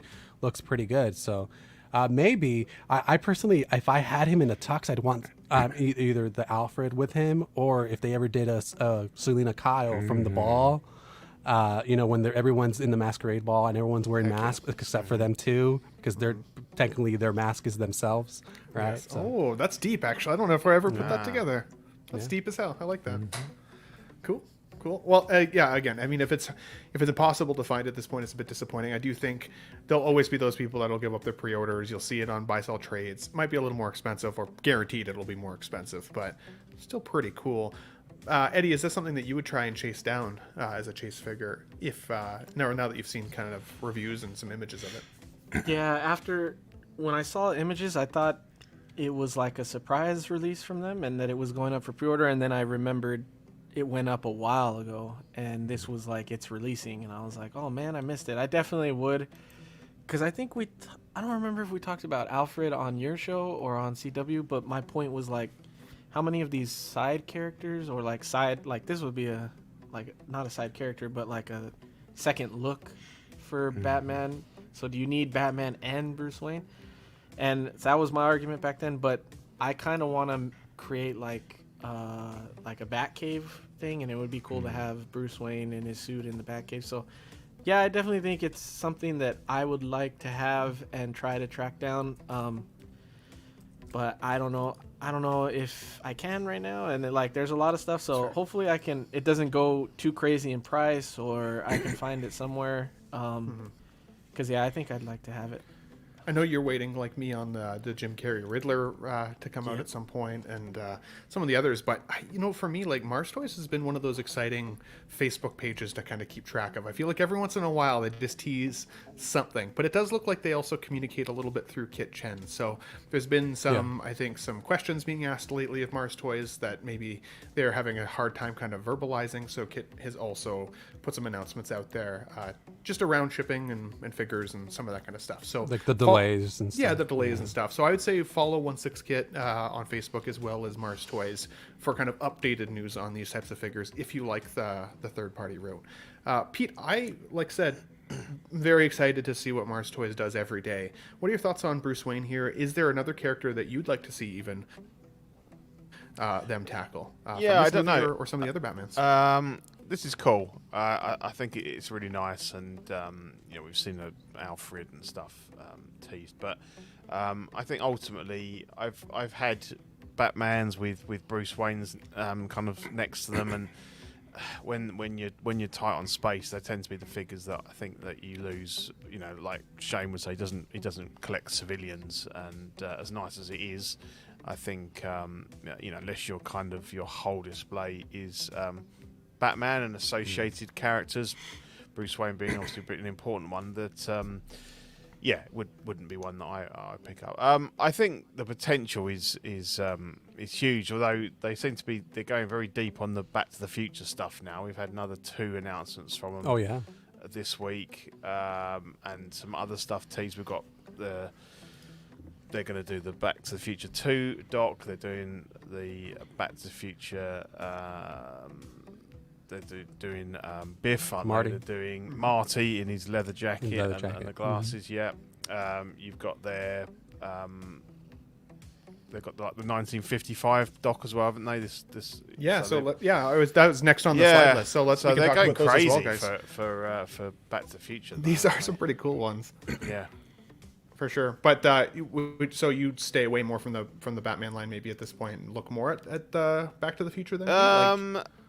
Yeah. Again, I don't. I mean, I like what they're doing with Back to the Future. I think it's a great time to be collecting that stuff, and particularly with the DeLorean, the version 2 coming out and everything. These look pretty good, to be honest. For the I mean. I'm a bit not too keen on some of the head sculpts, but the Saturn Toys ones, which is a division of Mars Toys from what we know. Yeah.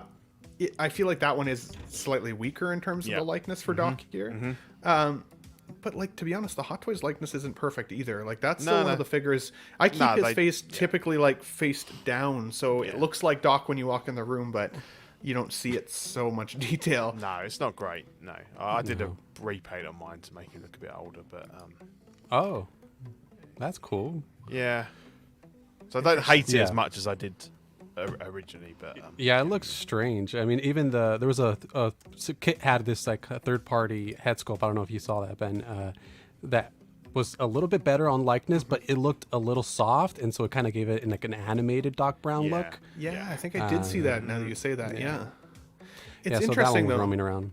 Do you think, Jose, that this is like for Hot Toys especially like a missed opportunity? Like they just gave us this DeLorean. It's beautiful. We still only really have like Marty and Doc from the first film, at least recently anyways. I know that the second film figures came out years and years ago, but could definitely use some reworking. Like if they've got the license, it feels like a missed opportunity. What do you think?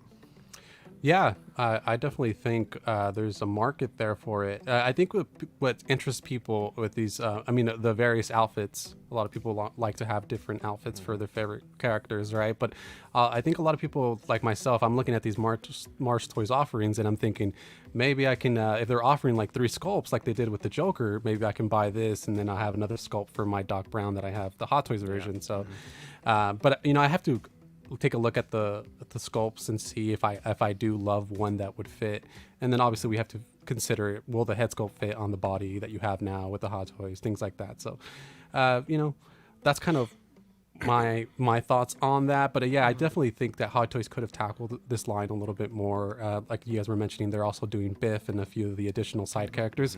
I just don't know. I don't know if it maybe to take Hot Toys side here, I don't know what the interest is on the side characters, like his parents and all the other characters. That's true.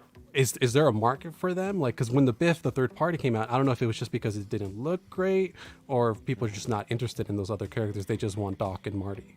Yeah, and it's a good point too, because obviously with Hot Toys being a licensed company, they then would have to pay for likeness rights and go down that path, which then automatically means more expensive, right? It just automatically means it. But Classy, I've seen some comments here in the chat here from, Sam Gist, for example, says, wish Hot Toys would give some of the classic lines or take them more seriously. I agree with that, because, recently we even saw the Doc and Marty coming out from the third film. And while I'd say that's my least favorite of the 3 Back to the Future movies, I still think it deserves some love. There's still some great moments in there. And I would say those were some of the more weaker figures. I think the Doc was a little on the weaker side. I think the Marty actually had the best Marty likeness we've seen from Hot Toys, even though he's a little bit young looking. But like the hats weren't removable, they weren't soft touch. It was kind of just plasticky. Like there were some elements to it that felt cheaper, despite it being still a premium price point. Do you feel like Hot Toys is missing the boat here when it comes to some of these, or do you agree with more like Pete that, like, what is the market interest? Would people actually pay licensed cost for these higher items? Well, I don't know that I don't know that I'm really in a position to comment about things like Back to the Future, because I've watched it. I know the movies, but that wasn't really what I was driven after. So I don't know that I would know the market. However, you sometimes don't know until you either focus group or you either need to gauge the reaction by asking the collectors, or you put one out and you give it a go and see what happens. And, you know, like with the Biff, I think that me personally, I would have been 100% behind that if the head sculpt was correct. Because the fact that you got 3 different outfits with him, so you could kind of change his look to meet whatever it was, I thought that was brilliant. And I have been advocating for companies to do these changes and modifications so that collectors could actually decide how they want to display it in their display cases. And I mean, there are toys like the, for example, I don't think they're operating now, but like the Robert Tonner doll company, they used to actually make a figure. Well, they were fashion dolls, but they would make outfit kits, kind of like that Halloween kit that that Jose was talking about, where you got different accessories, you got a different set of coveralls. So then that way you could decide what you wanted your figure to look like. And so I kind of think that Hot Toys has really missed it in terms of really hitting their collectors the way that we probably would be willing to go. Like even though I know that Wolverine, because I've heard complaints about the difficulty in kind of changing clothes and the arms and stuff like that. So I kind of get that, but that was probably due to their engineering. I mean, they could have done a better job of engineering to make that happen. And they've done arms that are detachable. Come on, Thor had detachable arms. Yes. You know, so it's not like they haven't done this before. Classy, I'm not kidding. I thought I was going to rip the arm out of that joint like so badly that I'd have to send it back. Like like I was putting so much strength to try and pull them out. The way that the instructions showed, that I'm shocked more people haven't broken their figure already. Yeah, exactly. Yeah. And so, I mean, so some of them are issues with the way things are engineered, but I think that Hot Toys kind of misses the mark on a lot of things. But I don't, to be honest with you, I don't know that they really are catering to Western audiences necessarily. I don't think, even though we spend a lot of money on Hot Toys, I don't really know that they're catering to us specifically. They're probably catering more to their Chinese audiences or their Asia collectors and what they want and what they need. I think it would be great if maybe some of these other third-party companies would take a look into it. I think that would be fantastic. But to add to that, though, Thomas, I've actually heard that like in the Asian market, Back to the Future is actually extremely popular over there. Yeah, and so that makes sense. Yeah, but which is part of the reason I'm surprised that Hot Toys then hasn't considered it, right? Because even if they're not necessarily catering to us, I'm shocked that they're not giving us a little bit more. Exactly, but it makes sense why you get these third-party groups that are jumping on the bandwagon because they know how popular it is. Absolutely. Well said, dude. Sam Giss says, some of the classic movies are just that, classic, beloved. I think the community would embrace these movies. We all grew up with them, no problem. Look at the resale of any of the 80s and 90s figures. And I agree. I mean, even just that RoboCop that I got recently, while it comes from RoboCop 3, to me, I can fit it in as kind of a mental picture of RoboCop 1 or 2 with the Peter Weller mouth plates that they clearly gave us. And I love that figure, dude. It's easily one of my favorite figures in the collection. But yeah, let's move on. But let us know, guys, in the chat what you think. Hot Toys missed opportunity with regards to Back to the Future here. Do you feel like Hot Toys just needs to get better with their Back to the Future line? Are you expecting more for them, or have you been happy with what you've seen so far? Let us know in the chat below or in the comments on the replay if you guys are watching on replay. And we've actually got almost 50 people watching live right now. Thank you so much for getting nuts with us on Sunday. I'm glad you guys are here. Hopefully you're enjoying the show. If you can hit the like button, if you haven't, I always forget to do it, even when I'm watching my own buddies' channels. So if you haven't already, it just helps drive some traffic to the show week over week. And to the members, thanks for throwing those member badges in the chat there, or those emojis. It's fun to see the nut button and the happy nut and all those things as we go along here. Eddie, I want to get your take on Aragorn here next from InArt, because they've now given us some teaser images. Now, I know a lot of people, including myself Loved the Gandalf, loved what they saw from Gandalf. I actually canceled my pre-order of Gandalf though. I was like, you know what? I don't feel like I need it. And so last year I canceled it. And then of course they released the figure, and it's like figure of the year material. Like it's like one of the most beautiful figures I've ever freaking seen. And now I don't think I'll be able to get it at anything that's not a staggering price.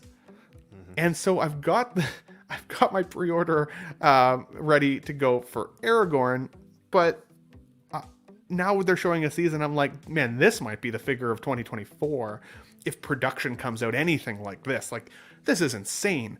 But do we feel confident that InArt's going to actually be able to give us this level of detail and quality for Aragorn? Some say no, some say yes. For me, I'm kind of on the fence. I want to get your take on it. So what do you think of Aragorn here so far from what we've seen? And do you think that they can maintain this quality in their actual release?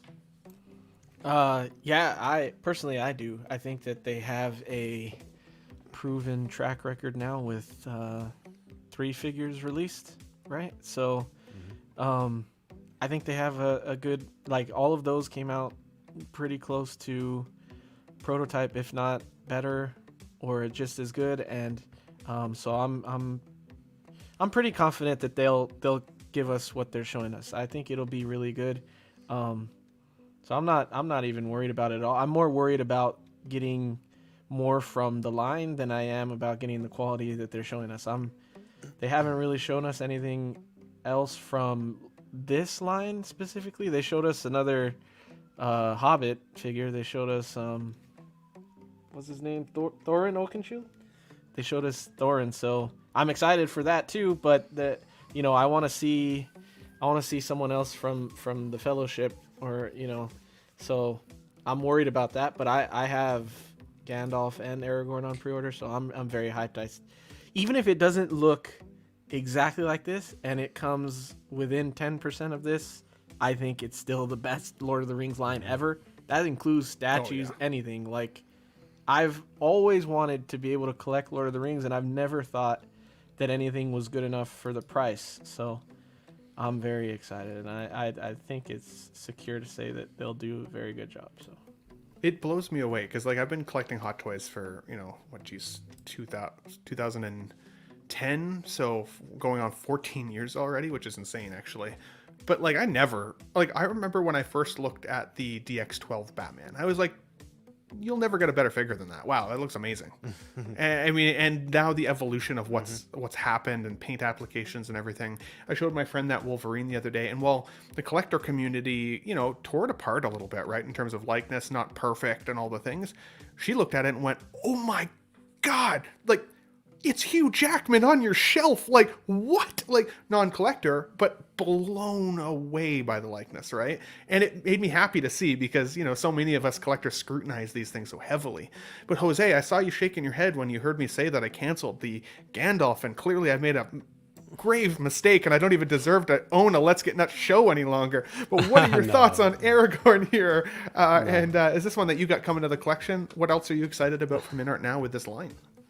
No, I'm just teasing you. I mean, sometimes we got to look ourselves in the mirror, right? And be like, do I really want it or not, right? So it's just, it came out so good, right? And so, you kind of kicking yourself there at the end, because you're like, oh, should I have kept that or not? But with this Aragorn, I mean, you guys were mentioning potential figure of the year. Yeah, I definitely think so.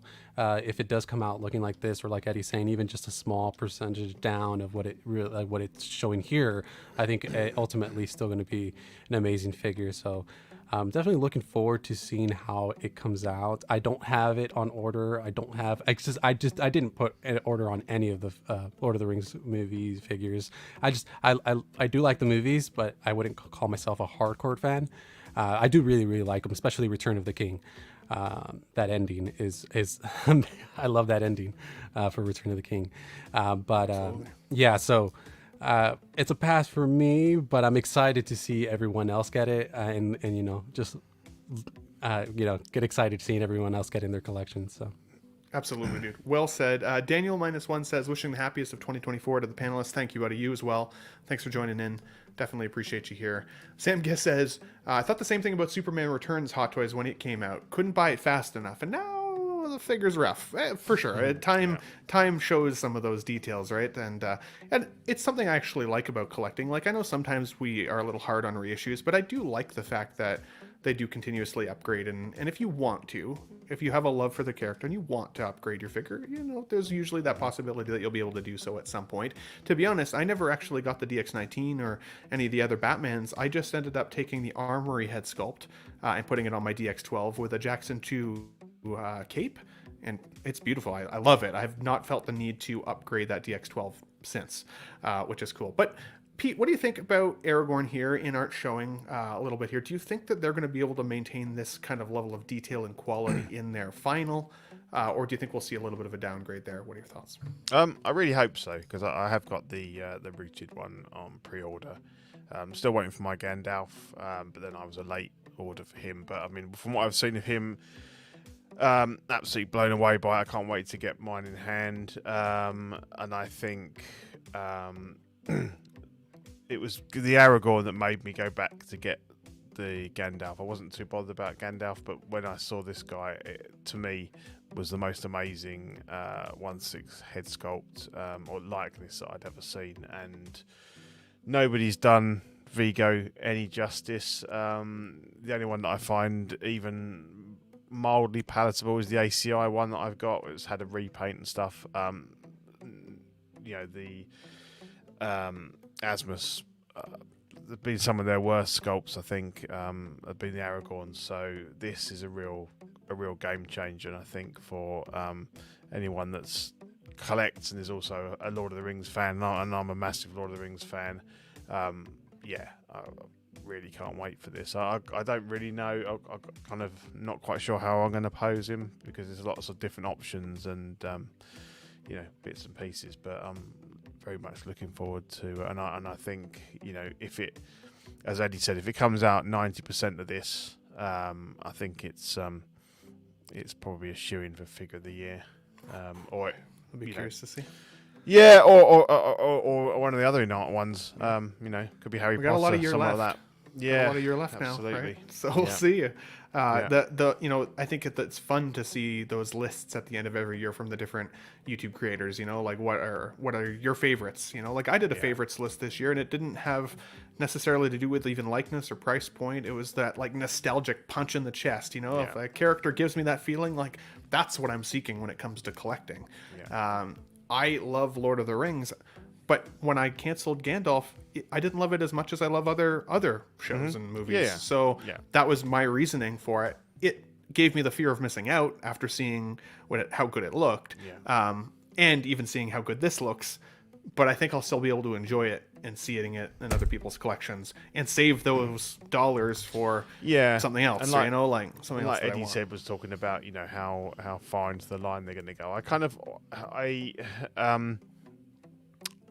From a selfish point of view, I'd rather they didn't go too deep. I was quite happy when they originally said it was going to be Aragorn, Gandalf, and Legolas, because to commit to, you know, the whole fellowship, particularly with the hobbits and obviously with the InArt, the Harry Potter, I would have loved to order him, but the price was, I think it was going to be about £600 for the, you know, UK pounds for the rooted one, which is the only one I'd consider, and you got the backdrop and stuff. So I'd be quite happy. I mean, I suppose Gimli would make sense, but that, you know, Asmus did a fantastic job on Gimli, and I'm not sure that I'd want to spend, you know, £400 replacing that. I don't think they do Boromir. I think they've kind of said they're not interested in that. So, yeah. I mean, maybe Frodo, if they absolutely nail the likeness, he might be worth an upgrade. But I'd rather they don't. And obviously they've already teased Thorin Oakenshield from The Hobbit, so they're already kind of branching out a bit on that whole Tolkien thing as well. So absolutely. Pete, I know you said you had to get going because I know it's getting pretty late there. I'm gonna get myself to bed. So great streaming with you guys. Absolutely. Great rest of the show. You're still doing OFAC in 2024? That's still happening for now. Yeah, we are. Yeah, good. We should be on Thursday night. So Thursday. Perfect. check out Alright. Only Fools and Collecting with Pete there. Division of Collecting Weekly. Great guys over there. Always a fun show. It's always like 1 o'clock, I think, my time in the afternoon when you guys are on. So Yeah. I'm usually catching it from the road, but it's always making me laugh. And the British accents for me remind me of family. So every time I'm listening to you guys, I feel like I'm hanging out with the family, and I love that. So, but we love you, buddy. Yeah. Thanks for joining Cheers, in. guys. Happy 2024. We'll see you on Pete. another Let's Get Nuts here soon. So. Later, Cheers. Pete. Bye. Now, Classy, before we move on here, buddy, did you have any take on Aragorn or InArt themselves? Is The Lord of the Rings something that jives with you? What are your thoughts here, buddy? You know, I like the Lord of the Rings, and this Aragorn sculpt is stunning. It literally makes me want to weep. That's how beautiful it is. But my wallet is happy that I'm not as huge a fan, because I would definitely have him on order if I was. I think the only one I really like, because I really like elves, is that I would really want to get the Legolas. And if they made a Frodo, I want to get Frodo, because I like the little short guys. What do they call them? The Hobbits? Hobbits. Thank you. The little I really short like- guys. Yeah, you know, and because they got the big Got feet canceled. and everything like that, so I really enjoy them. But this is masterwork. I mean, I don't. And then you have like J&D trying to jump in, but I'm sorry, I've seen some J&D work, and I would find their work comparable to what I'm seeing with InArt. But for the price difference, I don't really see that is much of an upgrade. I think that for me, InArt kind of hits. They're definitely high end, so I expect a little bump in price, but it's not a price that I would consider unreasonable or unachievable, especially considering all the accessories and the displays and things that they send with you. So I'm very pleased with InArt. I hope that they continue with this quality that they've been doing, because this is spectacular. Heck yeah, buddy. Well said. It's the rooting that drives me like the craziest when I see it done. It's like, you see even some of the Hot Toys ones right now, and they still kind of look a little wiggy up to a certain extent. Like this prototype looks legit. Like here, blows me away. Was that word wiggy? Wiggy, yeah, Wiggy? like wiggy. Is that It's is a that Canadian Canadian word, man. thing? It's probably That's a a Canadian technical term for it. Yeah, go get poutine with your wiggy That's a on and technical call it a term. day. So, guys, let's move on. But let us know in the chat or on replay. Do you guys have Aragorn on pre-order? Were you silly and like me and canceled Gandalf, and now you regret it? Are you chasing any of these figures? Who else do you hope you see from Lord of the Rings? I would definitely be happy to hear from you guys in the chat. Nick's collectible here says, the tiny but mighty guy. You'll love to see it. And we got Mr. Will Foxification himself here in the chat. Says, amazing panel. Love to see up, you, buddy, Will? here. Happy 2024 to you, good sir, as well. Always welcome on Let's Get Nuts. If you ever want to jump in, just let us know, okay, buddy? Getting wiggy with it. Love to see it. Action Figure Academy. So good. And Dr. Fancy Feet. Yes.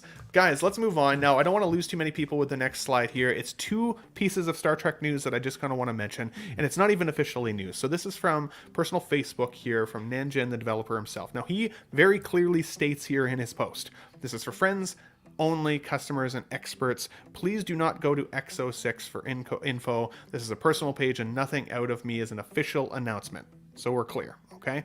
However, with regards to Kira and some other figures here, EXO-6 production will be on vacation for the next 20 plus days, going in obviously to the Chinese New Year, so something to consider there.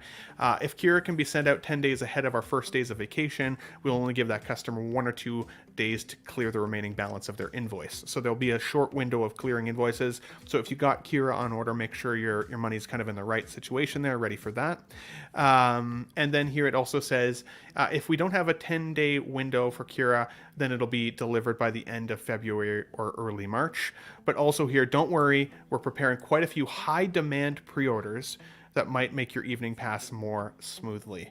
And so I know there's a lot of Star Trek collectors out there, including myself, that have been dying to see more from Star Trek The Next Generation, especially, and more.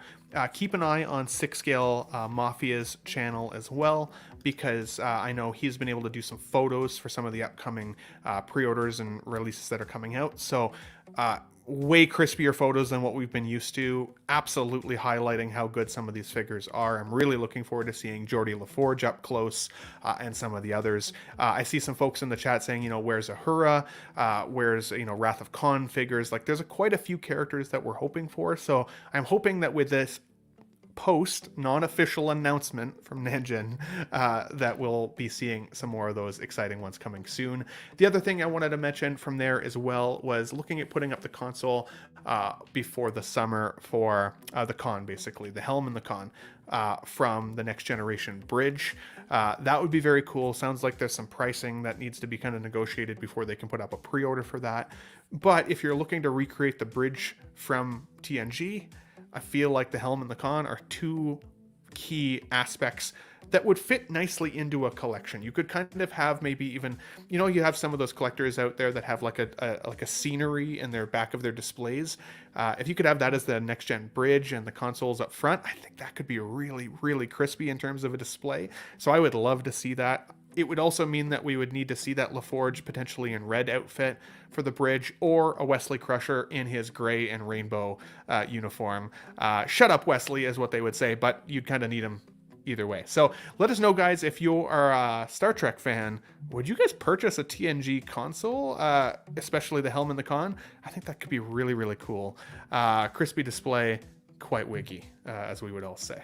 Let's move on here, guys. So Dead Strange came up this week for a release, and this was one that I've actually been pretty heavily anticipating because I really liked Multiverse of Madness. I know not everybody did, but I watched it with my mom. I had some fun with my family.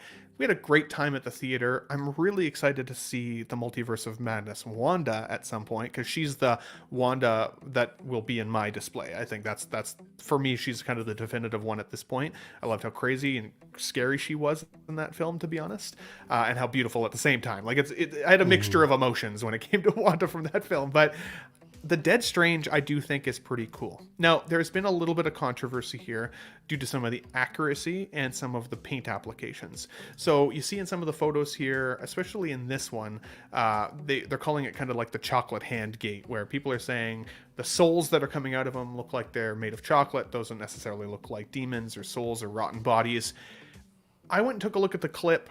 There is some elements from the clip, and I'll show the clip here in a second, of the hands that they do look a little like melty and almost like juicy in the movie, but they are kind of dark and chocolatey in color, almost like dark chocolate. These are more like milk chocolate. I still think that looks good though.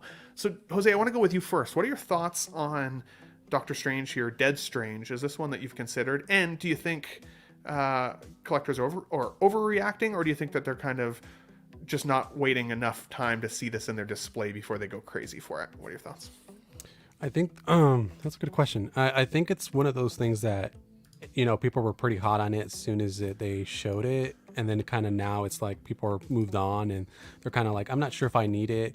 You know, a lot of people are that are already building that kind of zombie or nightmares like collection with like the Iron Man illusion and so on and so forth. I see those ones, that those collectors are the ones that are excited about this, but I don't think that a lot of other people are excited about it. And I'm not sure. Like, it was a cool scene, but I particularly never considered it because I thought it was a really cool scene, but I didn't particularly think I needed this particular figure. Mm-hmm. So that's why I never considered it. But I know that there's, like I said, other collectors that are having, you know, that sort of zombie line that really, really want this. And I know there was like some minor issues that people were concerned about. I know the eye color changed for whatever reason from the prototype to the final, from the blue eyes from Benedict to brown. I'm not sure why, but is that what you're bringing up? Literally exactly why I'm bringing it up. And it was actually shout out to MB Dyson, who I saw on Facebook. I posted his post here. MB Dyson _829. I didn't ask permission. Hopefully it's okay that I grabbed this screenshot, MB, but I thought this was a good call out. I don't know if I would have noticed right away, but then when I went back to the movie, literally like the scene zooms in on a blue eye before he goes hardcore Dead Strange. So I was like, how did they even miss that? Like, actually, the eyes look a little more green to me. Oh, well, there you go. A little controversy there, but this is dead strange as he's waking up, becoming like getting zapped in from the the regular Strange here. He definitely has blue eyes, not brown eyes. I think that's such a strange change. Yeah, strange. Strange. Wow, I didn't even plan that. I'd love to see it. But no, so you said this isn't one that's coming to your collection, Jose. Not for me, no. For sure. But like Mock Still is talking wanna- about it, yeah, on the chat that he has Deadpool and the Illusion Iron Man, and so those collectors, I could see why they would pick this up. Absolutely, yeah. Dead Strange on the way, and I don't pay Iron Man, Deadpool, yeah. Having just kind of that comic inspired, like Marvel zombies look, that's pretty freaking cool. Let's be honest. And we were talking about Halloween displays earlier as well, talking about like Halloween characters, but you could literally have a whole straight up Halloween display between Marvel zombies and some of the horror figures that exist and everything. Like that could be one hell of a display. So, Eddie, what are your thoughts? Do you think Hot Toys kind of missed the mark with the chocolatey looking hands, or the eye color change? Do you think it's acceptable? Should we be frustrated by that, or do you think this is still really, really strong in terms of a release? What are your thoughts? I think it's a cool release, and I did enjoy the scene, and I enjoyed the movie. I liked the movie. It was good as far as what we're getting now. I thought it was pretty good. The skeletons and the brown color, I don't know why they could have done it a different color. I think, I don't know, in the movie I can't tell if it actually is that shade of brown. It doesn't seem like it. They seem more black or like dark charcoal maybe. I don't know, but maybe they are brown. I don't really know. But yeah, see here it looks more like zombie, like dusty, kind of dried out skin. Yeah. I don't know, it And doesn't like look some brown to me. wet parts too, which is also kind of strange, but Yeah, it doesn't look as brown as the figure does look. I'll agree Yeah. with that for sure. and as far as the eyes, I mean, it wouldn't bug me if I wanted it, like, and I was like, and I saw that the eyes were the wrong color. It wouldn't deter me from getting it. I wouldn't even care, honestly, because from far away his eyes look dark. They don't look blue. Only when you like zoom in on his eye it looks blue. So they, like, right there it kind of looks brown to me. Like, you can't. Yeah, I in that guess scene it would does be kind of look. green or- Yeah. It does. It's so weird that it looks a little brown here, but then so like bluish Yeah. green here. I don't know. I never noticed the kinda- demon in his eye there. That's cool, actually. I would just say, like, well, the demons are brown, so his eyes turn brown because he's like doing the spell or whatever. I don't know. That's how I'd justify it. Like, it wouldn't bug me that much. I think it's a cool figure. It's just, it's not I don't need this. I think it'll do cool pics, and I think it'll be cool to have on display, but I don't need it. Fair enough. And last but not least, of course, Classy, what are your thoughts? Is this one that you've considered bringing into the collection? Maybe for a Marvel's Zombies look? Mine's already paid off. Ooh, nice. I'm definitely bringing this in, and I love it. I don't mind the thing I don't mind the most about it is that if you look at the arms, all right, so you have bones, and then you have some that look like it still has some connected tissue and things on there, which when you look at it, for example, like in Psycho, I think they said that they used chocolate syrup for the blood, because in black and white it kind of plays off as blood. And when you look at dark, bloody, gooey stuff, sometimes it does kind of give that brownish look. So I'm not really, to me they look like old dusty bones. I mean, some of the meat is still on the bones, and so I kind of don't mind it. I think it looks pretty good in my opinion, and I'm excited because I really, as soon as I saw that in the movie, I was like, oh man, I hope they make this dead strange. And when I saw it, I was very excited. And see, I also have Morbius coming. And so with Morbius, I've got some of the other zombie figures that they put out. So I probably will wind up making a whole display of zombies, hopefully. But I really do, and I do love this, and I'm looking forward to it when it comes in. X-Men Supreme says "Old Dusty Bones." That was Old my Dusty nickname Bone. in college. That's That's awesome. Also says here, off topic, but didn't realize how much I needed the Wonder Woman 100 and Peacemaker striking a badass pose together with their swords. This is the best. Send me a picture. I'll put it up on Let's Get Nuts show as a quick highlight for photo next week. Good sir. That'd be great. And Dean Martin clearly woke up from his good old nap. You love to see it. Eyes purple, crying. I don't know what that is exactly because all it says is that to me. But Dean, the invite's still open, buddy. Pete had to jump out. So if you want to jump in, you're absolutely welcome to do so. Good sir. And then I did notice here one other comment. Geez, where is it here?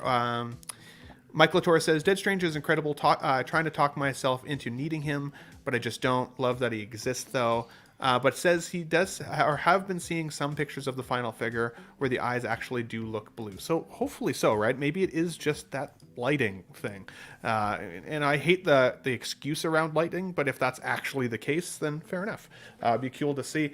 I have this guy in order. I've been slowly paying him off, but I had my hand over the cancellation button last week, only because of how much size I think he's going to take in the display, especially with all the arms and the kind of the cape or wings, if you want to call it that, kind of fully out. I don't know if I would like the figure as much just for him to be on the display without all that cool stuff. But maybe, hard to say. It's almost paid off. I might just let him come in. But Thomas, if you get it first, we should do an unboxing here maybe on a Sunday for a quick 15-20 minute segment. Yeah, get your live reaction would be really, really cool. So Okay. you could be like see Thomas just looking at it like, whoa, totally awesome. Were you gonna say, Jose, before we move on? Something? Look at these old dusty boats. No, I was just on that. That would be cool. Heck To yeah. see Classy Heck yeah, dude. unbox the. Yeah. Absolutely. Guys, we still have almost 50 people watching. Thanks for sticking around with us here. We got a couple more figure news pieces. Spider-Man, Iron Man. We got some Buzz Lightyear here as well to chat. And I want to talk a bit of head sculpts.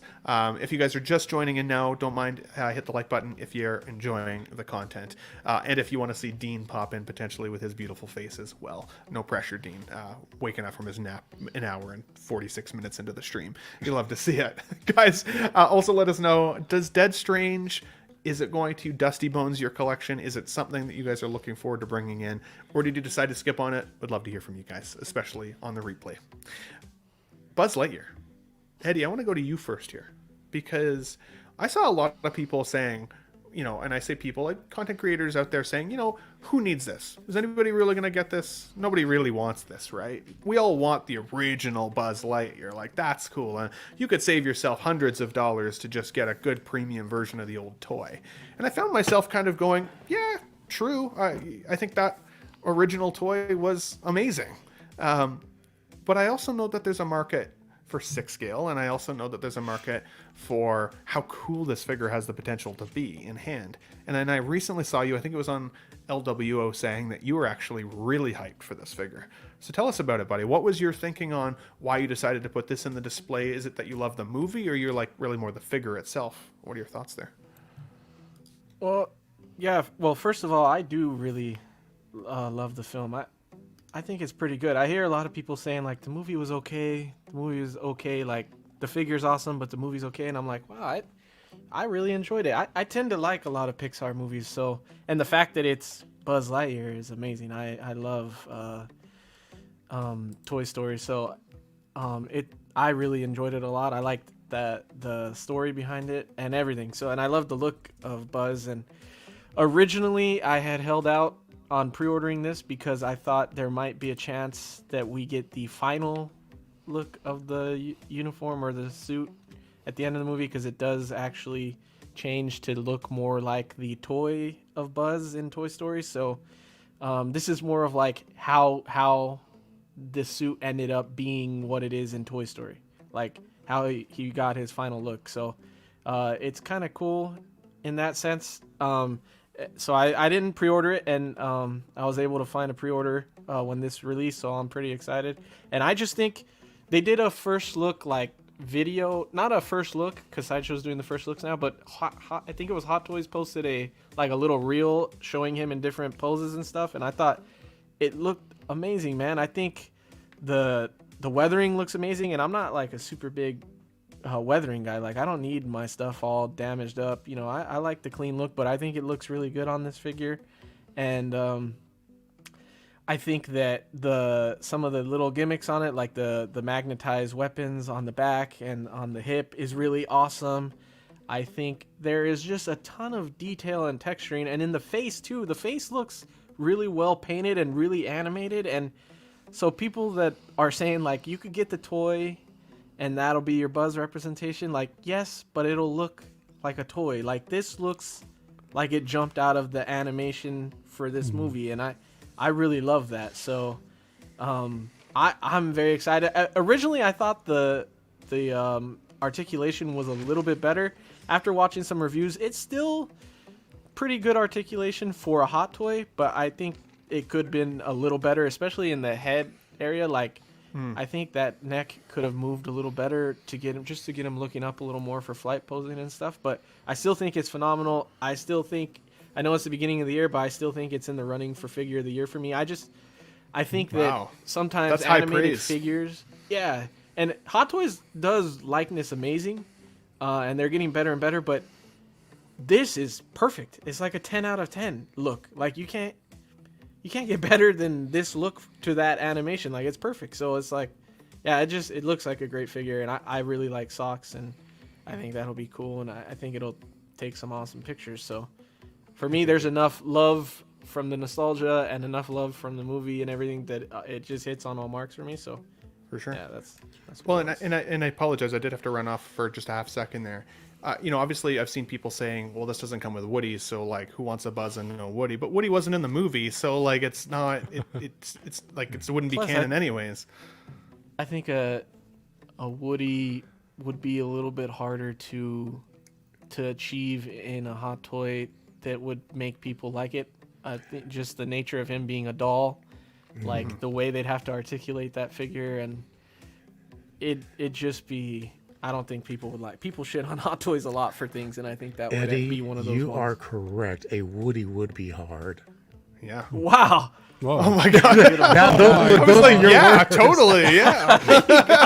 Jesus. You got me. That's the second time this show. Dean the Dream Martin from Collecting Weekly is here with us. He got his What's up, beauty dude? rest. He looks beautiful, and he's here. How are you, buddy? Good to see you, man. Bro, my sister called me and I woke up. I was like, fuck. I was all watching. I was watching TV when you called me originally. I was like, I should go to my computer. I was like, nah, I'll be good. I should have just sat on my computer, dude. Sucked out. Well, big thank you to Classy, because like I was saying at the beginning, Classy was willing to step out so you could jump in, and then when you didn't Yeah. come on, I was like, Classy, if you want to come back, you're allowed. I'm sorry. So, Yeah, that's my bad. it's good to have you here, man. No worries. And Eddie, great take on that as well, buddy. Really, yeah. really like that. Jose, what are your thoughts on Buzz Lightyear here? Is this one that you want to see come into your collection, especially now that there is a little bit more info on it, a little more pictures? Did it get you going or not so much? What are your thoughts? You know what? I really like the concept of the figure. I like the idea that it exists, like Mike was saying earlier, for the things like this that for things like this to be made by Hot Toys. It's surprising because sometimes they don't really venture from the big three, right? So yeah, I like that that it was made and all that. I never saw the movie though, so I still gotta get to that. And I do like the idea that supposedly this is the movie that Andy watched, right? That's why he wanted to purchase the toy in the original Toy Story. So I will get to it eventually, but I never saw the movie, so it was not one that I was looking to pick up. But I do appreciate it, and I do think it looks pretty cool. It's fair. I didn't love the movie. I got to admit, I thought it had some great moments in it for sure. In terms of Pixar movies, I feel like Pixar always nails it. This one was one that I was like, would Andy have really liked this movie as much as he did? Like, I don't know. I don't know. Maybe Andy was maybe. pretty on the young side, so He was for sure. Kids are stupid. Kids are still. Wow. I don't think this was the movie Andy watched. no. I thought that's how it was supposed No, to be. No, I That's know, how they but pitched it. I know, but at the end of this movie is when he gets that look of Buzz, and that's Yeah. what Andy has. And I Right. feel like, because there's a show, and like with Buzz, and I think that's more what Andy watched. I don't know that it was this movie. There was a show growing up that was like the Buzz. I forgot what it was. It was an animated show, but I feel like that's more what. I don't know. Maybe I'm wrong on that. Gotcha. Dean, what about you? You're clearly a huge Buzz Lightyear fan. I know you dress like him sometimes just for fun at home with Kevin, as his your little Woody. But would this be a figure that you would get, or? What the? Oh no, sorry, I wasn't supposed to shout that out. You hate to see it. Sorry. You're a bad person. It's my show. I do what I want. My show. No, tell me what you really feel about Buzz Lightyear, buddy. Yeah, let me just tell Eddie why he's wrong. No, I'm just kidding. Actually, Eddie is pretty spot on about all of this. This looks fantastic. As much as I wasn't a fan of the movie, visually, the movie's stunning. It's a beautiful movie. The character design is cool. I think Hot Toys. There you go. Somebody asked for Kevin, so I pulled him out. Hot Toys ripped that right from the screen. It looks so good. This figure looks amazing. In terms of doing what a toy does, I don't know if you could ask for much more without sacrificing a lot of detail or sculpt. Like in terms of getting better articulation, I'm sure you could do it, but I think the figure would suffer for it. Yeah, I mean, socks looks good. The paint details, I mean, this looks amazing. I feel like if you need a Buzz Lightyear on your shelf, I don't know if you could really do better than this, unless you really like the hyper toy aesthetic from the movies. Then I think what is that brand's Takara Tomy does movie versions in 6 scale, or I guess 12-inch, not really technically 6 scale.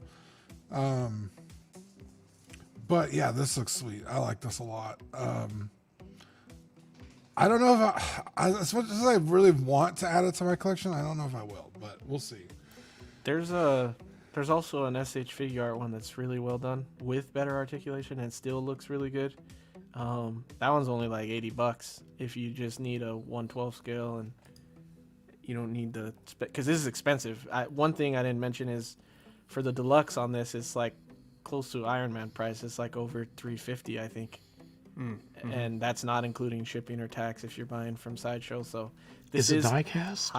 No, it's that's not? another thing. Is it could have definitely had die cast, and that would have for sure sent it over the edge. But wow. Yeah, absolutely. For me, I think I'm going to try and avoid it at this point. I feel like if I didn't love the film as much as I would have liked to, I think I still personally would rather have kind of that classic Buzz in my collection. If I was going to have a Buzz, I've almost bought it from the Disney store a bunch of times and then talked myself out of it. Although Akira says here, seen Jedi Patrol review on it the other day. It looks like a fantastic release by Hot Toys. Happy to see he's still making real content over there. Shiny, Hot Toys says here, we're not making Buzz, Disney. What if I told you his suit was made of iron and he's a man? Hot Toys, sold. We'll make it immediately. Sold. Love to see it. Guys, let's move on, but let us know in the chat there, are you going to get a Buzz Lightyear for your collection? I would also like to see some cool display pictures. That might be the thing that sells me. When you start seeing it in collectors collections and you're pics, like, man, that's pretty cool. I can see. No nut pics, just Buzz, okay? On to the next one here. Guys, we've got Iron Man, the Mark II reissue 2.0 that's popped up here this past week. And I was blown away by this figure because I had been searching for the original one, this version on the right-hand side, for a long time, and I've never seen it pop up on any Facebook Marketplace, or at least here in Canada. Seen it a few times on buy-sell trades for some pretty aggressive money. So clearly Hot Toys wants their piece of the pie, and they've given us the 2.0. We talked a little bit about this on Collecting Weekly last week there because of some of the scaling. That we're seeing Hot Toys Iron Mans progressively get larger and larger. But I would also just argue that 6 scale in general is getting larger and larger. Even my Wolverine, I think that they've used an older body for that one because I talked to Jose about this the other day.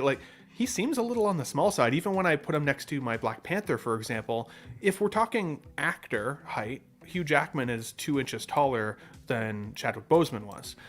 If we're talking character, X-Men Supreme corrected me earlier by letting me know that Wolverine, the character, is only 5'3". So he's just really not the right scale either way, whether it's supposed to be actor or whether it's supposed to be character. I do think that the Iron Man, though, when you're thinking of a dude in a suit, the past versions were a little on the small side, especially for what we're seeing now from 6 scale. So I'm happy that we're seeing this version and it's available to people. Even if you're not a huge Iron Man collector, I think that if you've got this version, maybe next to the Mark 7 or the Midas suit, that gold version, these could almost look like trophies in the collection. They're so beautiful to look at. But I'm trying to talk myself out of it because I love my Mark 7. I've got the Mark 1 now, and I'm looking at the Mark 85, and I was kind of also looking at the Mark 3. And all of a sudden, 4 Iron Man in a collection make me feel like I'm an Iron Man collector, and I'm trying not to be. So I don't know if I need this. But Dean, what are your thoughts on Iron Man the Mark II reissue, this new shiny version? What are your thoughts?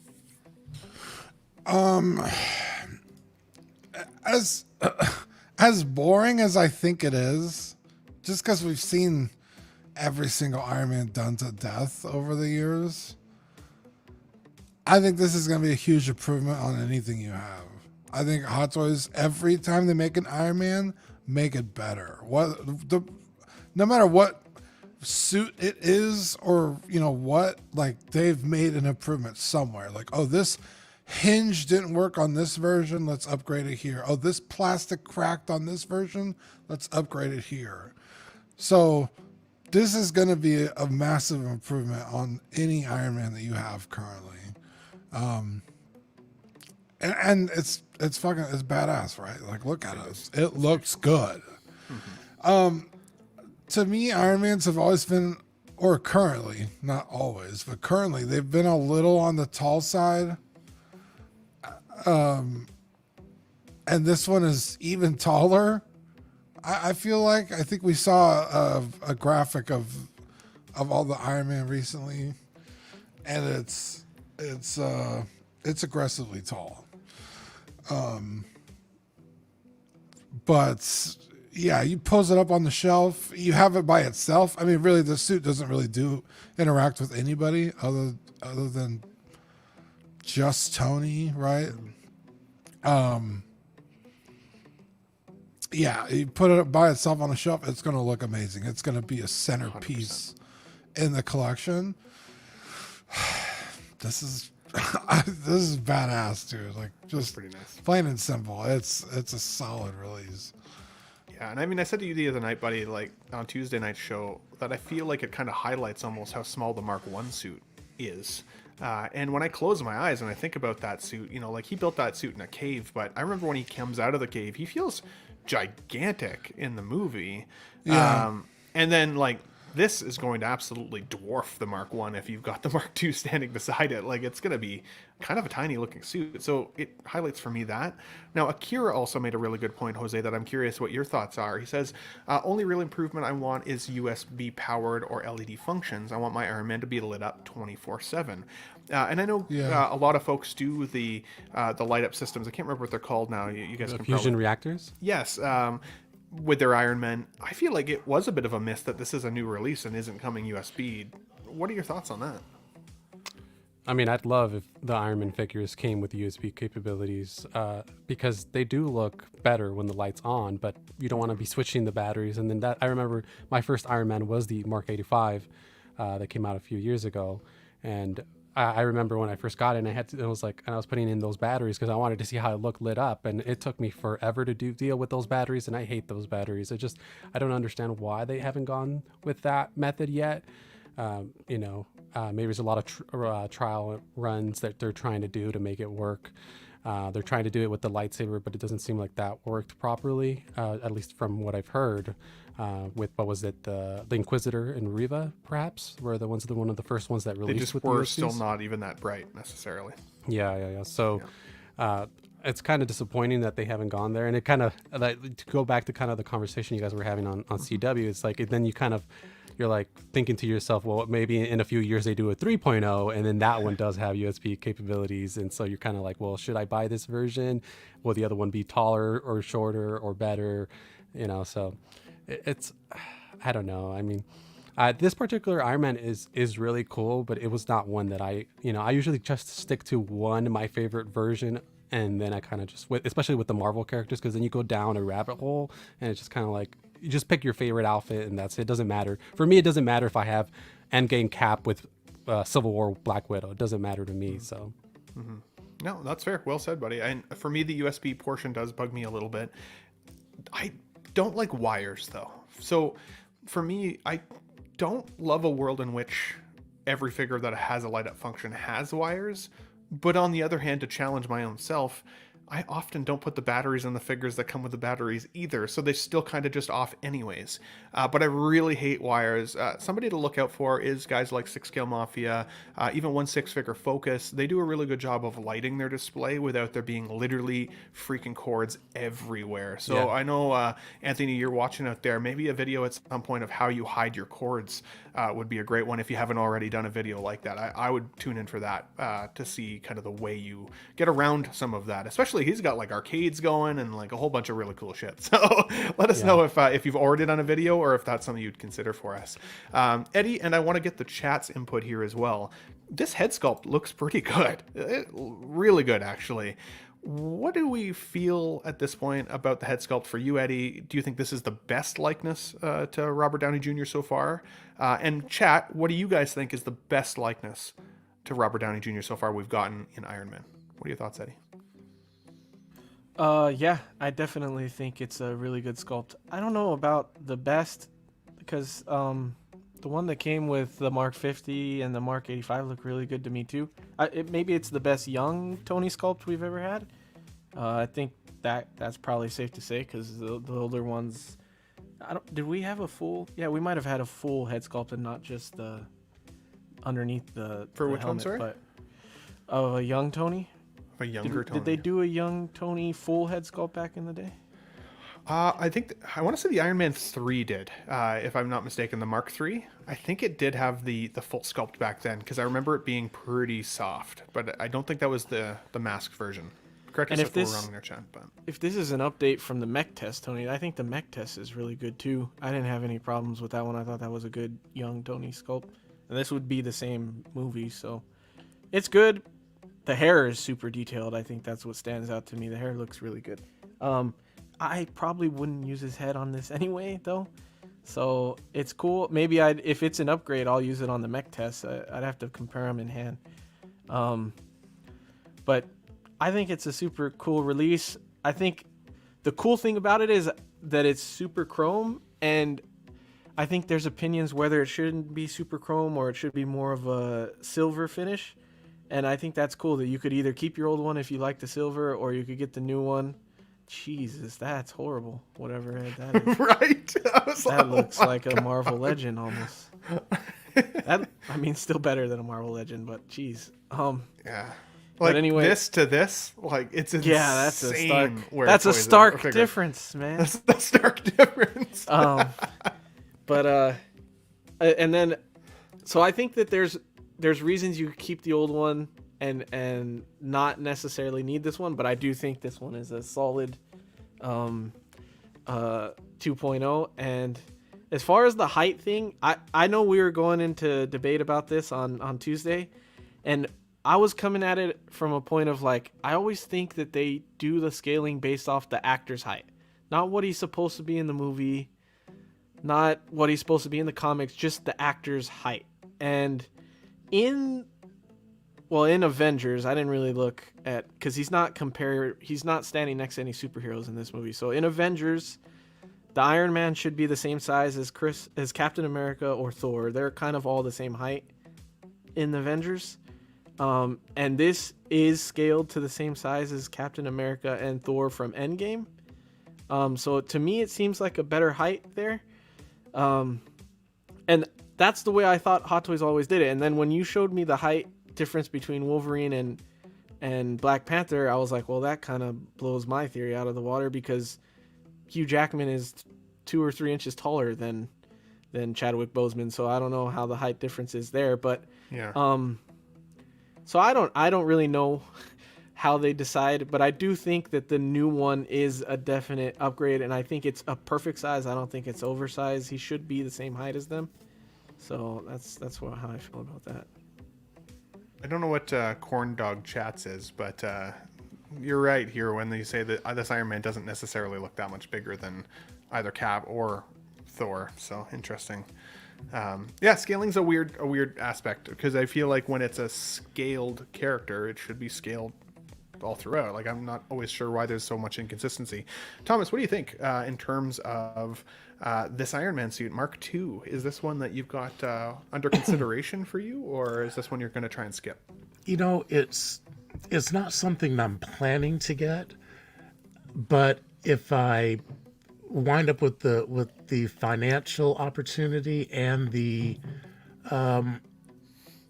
if all the planets align, that's one I'd like to have in my collection, because I really do like that shiny, silvery, chromy look to it. And I just purchased the Midas one on the I think I got that during the what was that thing, the Black Friday sale. So I got it at a fairly decent price. So if I were able to get this one at a pretty decent price, then I would definitely consider it. But it's kind of but he's kind of inching up there, kind of like I think that, like, with I know this is slightly off topic, but it is Iron Man related. The What If Sakaar outfit, people are talking about the height, like, why isn't he a lot bigger, and this, that, and the other. But when I was watching the program, that armor is not too much taller. I mean, it's taller than the other characters in there, and so it kind of reminded me a little bit of the Rhodey Iron Patriot that I got. That armor is so big, and I was really surprised, because Rhodey's head looks like a little tiny peanut in that armor, because the armor is so large. But that's about the size that the Sakaar thing should be. So I'm thinking that when that armor comes out, if it's about that size, it'll probably be aligned right. But both of them should be taller than this version here. But I do like it. I think that not only is it taller, but it's also a little bit beefier. So, like, it has a little bit more. It's thicker in the waist. It's broader in the chest, and the shoulder are out. So it actually is a much more imposing looking piece of armor, and I think it looks magnificent. So if I'm able to swing it and get it into my collection, he'll be standing right next to, like you said, he'll be standing right next to my Midas armor, and they'll look like two little trophies. And that stand, oh man, that stand is insane. I love that stand. It's beautiful. And it looks like this thing has some pretty decent articulation even. Like, you can get it in the superhero landing pose if you want to. Yeah. I like X-Men Supreme's comment here. It says, the only time I get aggravated about height is when they make a comic Wolverine as tall as everyone else. Fair enough. Fair enough. And I know he's a huge Wolverine fan, so, like, that would burn my ass a little as well. He's a little tiny person, like the Hobbits. Yeah, right. Yeah, and then, 5'3", right? And as a character, that is pretty tiny. And then Tony in the suit versus Tony out of the suit still breaks my brain a little. How does he actually fit into the suit? I haven't looked that close, but now, like, maybe I'll smoke one later and dive into the scales a little bit. We'll see. But guys, 50 people here in the chat still watching. Let us know, is this one that you're bringing in? Are you going to maybe pair this with a gold version? Are you a huge Iron Man collector? Does it burn your ass a little bit that you feel like you now need to consider a 2.0 if you've already got the 1.0? That figure was a chase figure. The price was skyrocketing on it. Does this diminish that value now as well? I haven't had a chance to dive into that. There's a lot of questions, but I'd be curious how the community feels about these consistent 2.0s. And again, like we said earlier, what if we get a 2.0 and then in 5 years they do another 3.0? The 1.0 that you see here on the right-hand side, it only came out in 2017. So not that long ago, really, when you think about it. So hard to say, but I'd be curious to see what everybody thinks. Now, this is a figure I've got coming to my collection here, hopefully pretty soon. I was very excited when the Tobey Maguire Spider-Man, just around Christmas time there, or New Year's, I guess it was New Year's, was put up and said, post-released, great. Right? I'm thinking, heck yeah, I'm really excited.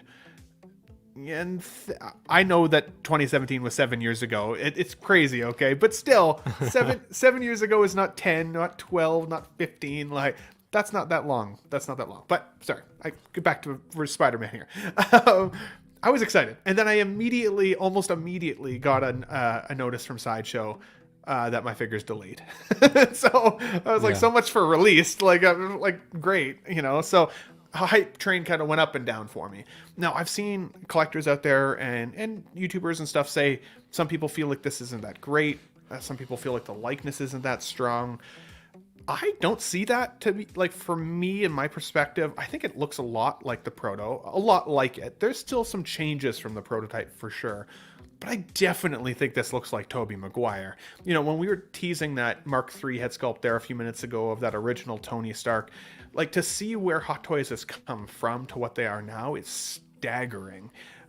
I think this looks just like Tobey Maguire. He's got the weird shaped head. He's got the big ears. He always kind of, in those films, was a little bit mopey. In fact, his whole character arc through 1, 2, and 3 is that he kind of goes to that emo stage by the time he gets to the third movie, right? Like, he's kind of mopey the whole time. So I don't expect him to look all that happy or excitable. The neck seam does bug me a little bit, but I feel like there's this no-win scenario because we've had past Spider-Mans that, you know, didn't have the neck collar on it at all, and it kind of looked weird. And then there were some that now have to have it, and like, there's no good way around it, I don't think. You either have it or you don't. It breaks the immersion or it won't. So it kind of depends on your preference. So for me, I'm still actually really happy about getting this one. I did not go with the deluxe display, though. I'm not getting the Sandman base that he comes with. For me, I just don't think I have the display space for it, as cool as I think it is. They crushed it on some of the blogger photos here, though, to hype the excitement. And as I said, for me, I'm excited to get this in the collection, get it in hand. And like I'm sure I felt with that Wolverine, as soon as I saw it in person, I freaking loved it. So I know we've had some controversy around the No Way Home line. I know that people thought at first the Goblin character wasn't that great in terms of likeness, and then people are loving it. Jose, it sounds like you love it in your collection here, buddy. I think the Electro, the Jamie Foxx head sculpt is beautiful. Do you love Goblin, Ben? I mean, I love the character of Goblin, one would say. Yeah, I do. Dean, I wanted to jump in on that too, because that's how he got me. he got me. I wanted to get a little payback on that, so I was about to join you on myself that. now. Okay. Never hesitate. Never hesitate. Yeah, I love Goblin. Yeah, totally. Yeah, totally. Yeah. So, but again, there's been some controversy around these sculpts, and then I think most of them, once people are getting them in hand, they're pretty happy with. Jose, I'll go to you first because you do have Goblin in your collection, as well as, of course, I know you've got some excitement around this figure. What are your thoughts here, buddy? I'm just going off the chat. Aaron's always trying to ban me because he's like, ban him for flexing. I'm just showing you guys were talking about the Goblin, so I had to show him. He's right here. So, I'm pretty excited. I'm me and Nick talk about the inaccuracies about it, here and there. So I totally get where he's coming from when it comes to the mask and the colors and the webbing and various issues that might not be accurate. It doesn't really bother me. One of the things that did kind of bother me, if I did want to use the mask sculpt, not only is it because it's inaccurate, but also that seam that it has right here, that was a little unsightly. A little front forward, eh? Yeah, but I think that personally, I think I would use the Toby head sculpt only because you want to identify that is. I mean, the average person won't know which suit. He's like, well, why do you have like a bunch of Spider-Man? But if you have them with the head sculpt, you're like, oh, that's Toby, that's Andrew, and that's Tom. So they'll be able to tell the difference because of the face, right? Because if somebody comes to my collection and says, what Spider-Man is that? I'm going to say, get out. Get out. Get out. Sorry, go ahead. So I think, personally, I would most likely use the head sculpt. I know there's been some issue as well about the neck and how it falls and all that, and that happens with the Andrew figure as well. But I think I personally prefer this method. I had the original Andrew Garfield Spider-Man as well that had the same method, so it was hard to deal with. But I think I prefer it over the long neck turtleneck thing that the previous Spider-Man figures had.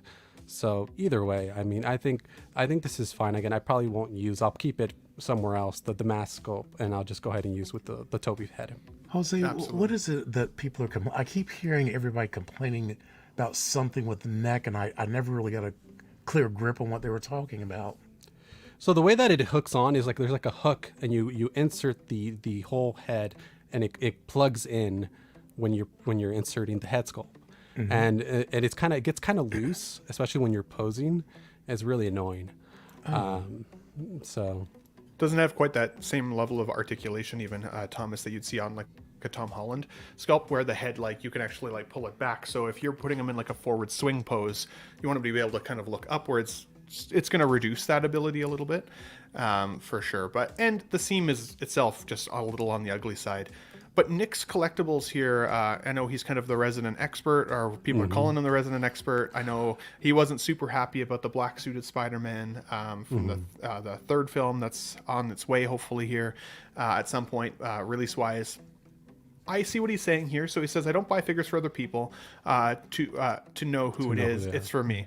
The mask should look like the mask. And yeah, that's an interesting point, because I have seen some side-by-sides of this like figure mask next to all the different interpretations of his like suit. And the No Way Home suit is actually quite a bit different than this suit that we're even getting here now. And I think it's interesting that Hot Toys kind of creatively made that choice, because like they clearly are advertising this also as the 2000s film, early 2000s film with the Goblin, right? Like, we don't see, like, even the coloration of the background is so classic to that movie that the suit looks more like it's from those first films than it does from the No Way Home. The No Way Home, it's got less web lines. It looks quite a bit different, but I'm actually kind of happy about that. I would have preferred having the look from the original 3 films versus this one. It actually also looks a little bit more like the suit from the new Spider-Man 2 video game. It looks like they got a little bit of their inspiration from that as well. So it's a bit of a mixture of a bunch of Tobys, I feel like, jammed in one. But I do agree with you. He says here, this isn't even accurate to No Way Home. Yeah, to my point there.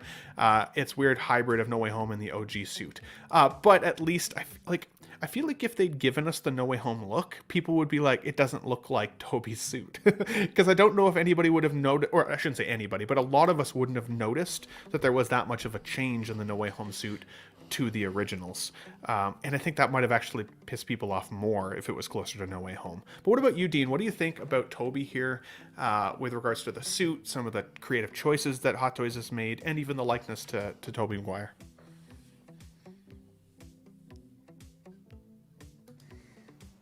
Oh, did we lose you, Dean? Yeah, what did you say?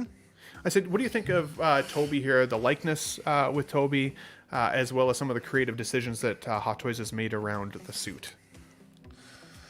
Yeah, so I have a bone to pick with both of these collectors on this point.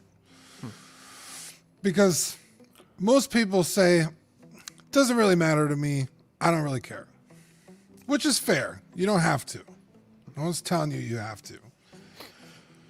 But one day, it's going to matter to you.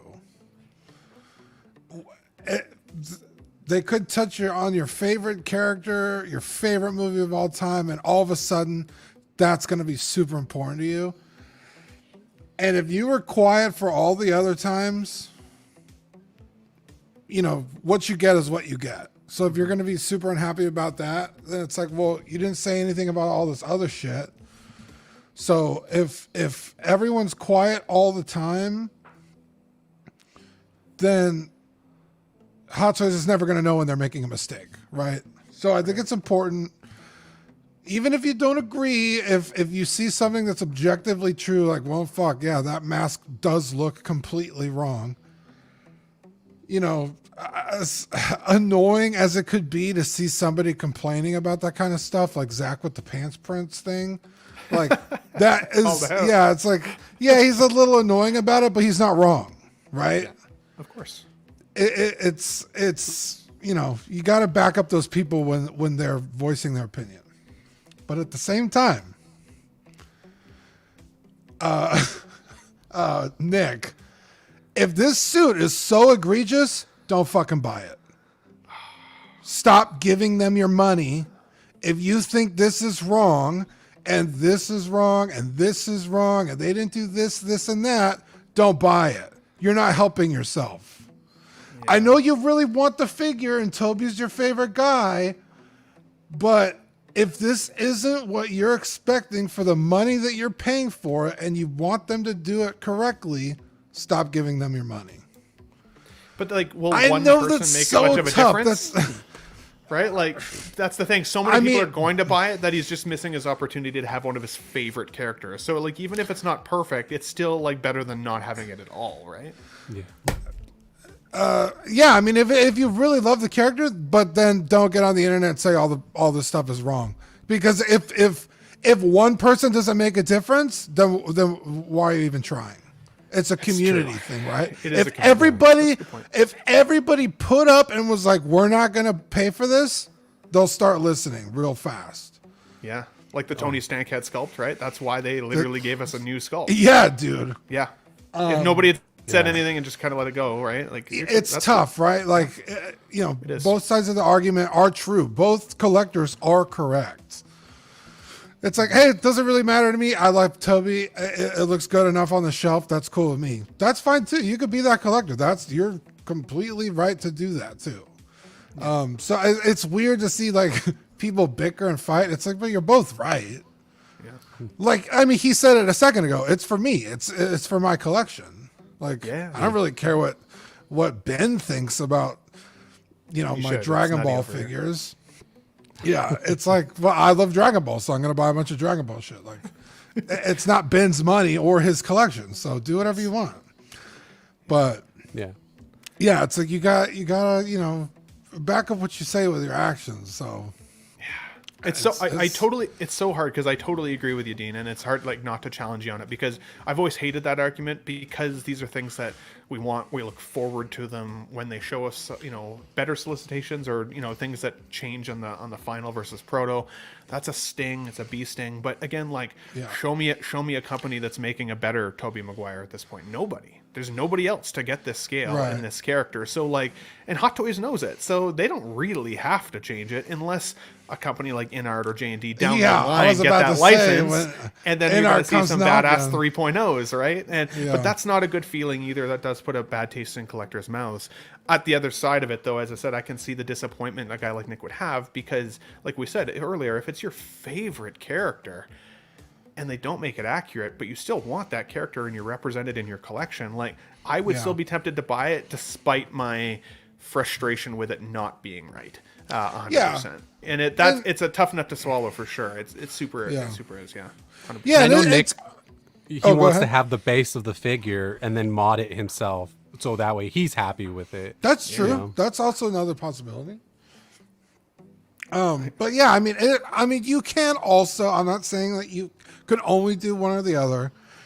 You can also buy the figure and know that it's not as good as it could be. That's also fine too. I'm not saying it's not. I own a bunch of shit that I'm not super happy with, but I'm also not taking to the internet with pitchforks and torches, calling for people's jobs. You know what I mean? Not that I'm saying like Nick does that or anything, but I've seen some crazy shit on the internet. I mean, I think we can all agree that we've seen some wild stuff. So yeah, just be respectful of others, and because man, dude, when a head sculpt is bad, dude, people go after the artist. Yeah, it's like, bro, you need to chill out. Like, it's not a great head sculpt, but you don't need to be talking to this dude like that.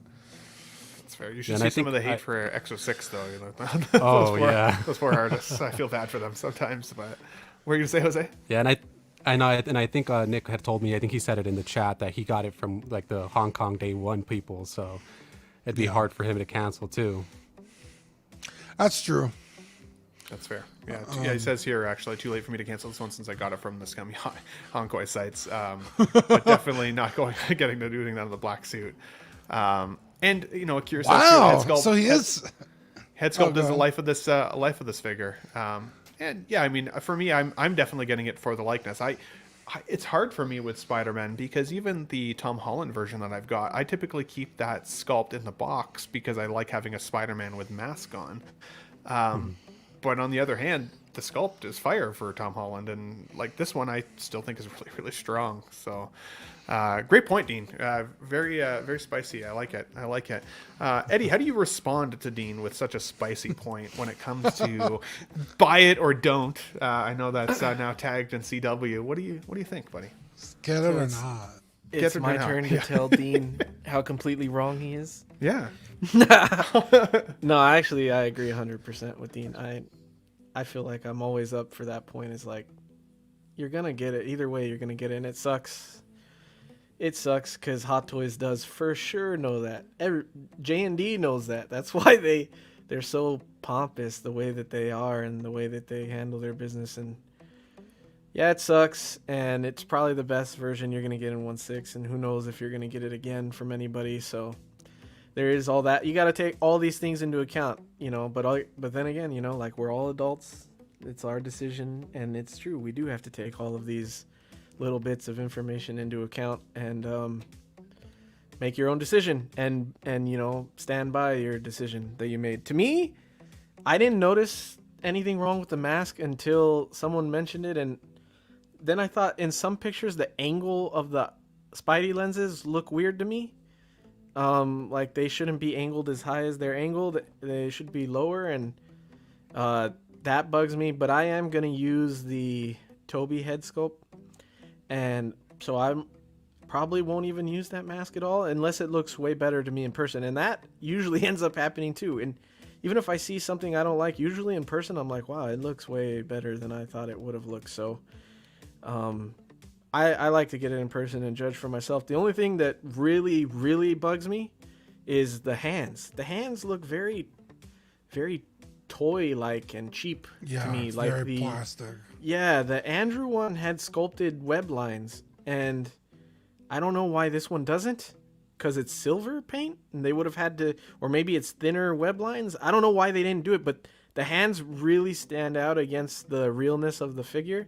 And that bugs the shit out of me, and I think that will bug the shit out of me in person. But I still will get it. I had it on pre-order with Sideshow, but I canceled because I don't need the deluxe, and I was able to get my pre-order money back for that, and I'm going to try and get it. There's other sites that have it up for pre-order, the collector edition still, so I'll probably end up getting it that way. But other than those hands that really stand out to me, that's really the biggest thing. I'm good with the proportions. I think it's different than the old release, and I think it's different than the other Spidey. I think they did take the time to look into that a little bit. They didn't as much with the black suit, I think. But in the black suit, there was a lot more CGI, and they made him look big. Like, I didn't realize how big he looked in that movie until I looked up some pictures, and so maybe they'll work on it. I would definitely speak up about that more now, because also when you do put up your little nitpicks and what you think should be better, I think once the blogger photos are out, you're kind of fucked. You definitely need to be more vocal about it when the pre-order goes up. And like that. So yeah, I mean, you said it just a second ago. You were like, I didn't really notice how bad the mask was until someone pointed it out.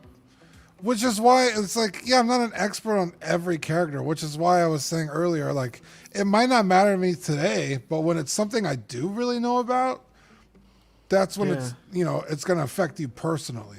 Yeah. I also wanted to say, I'm not trying to pick on Nick because he's such a great guy. It's just, we happen to be talking about the Toby figure, and, For sure. Well, and Nick has given some I didn't want him to spicy think I was takes, too. singling him out. No. We love Nick over here, for sure. 100%. Yeah. But, yeah, I mean, to me, I think this figure looks great. Like, it looks like Toby. If I needed a Spider-Man 3 or a Toby Spider-Man, whether it's 1, 2, or 3, on the shelf, to me, it would do just fine. Right.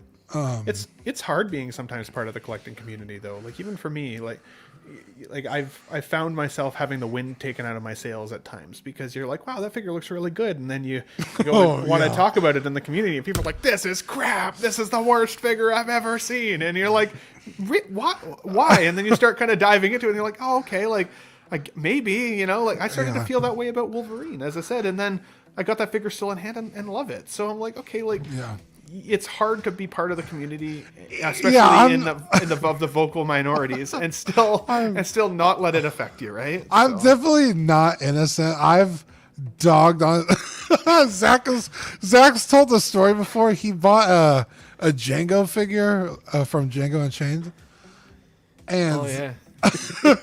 it was so objectively terrible that like it was like, what is this? Like it didn't even look like Jamie Foxx. It was like it was just so bad, and we made fun of him relentlessly for it. They ended up throwing it away.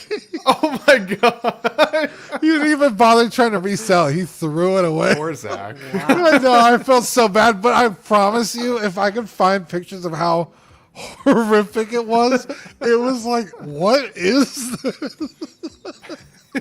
Yeah, so I've definitely bullied people. I feel bad, but That's awesome.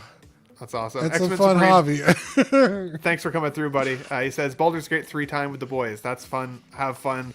I know they're doing some Baldur's Gate on Collecting Weekly now as well, in place of D&D, right? And I watched some of that last night, which I actually found very entertaining because I wanted to watch more footage of that game. So that was fun with my snack there. But thanks for stopping in, buddy. We appreciate you.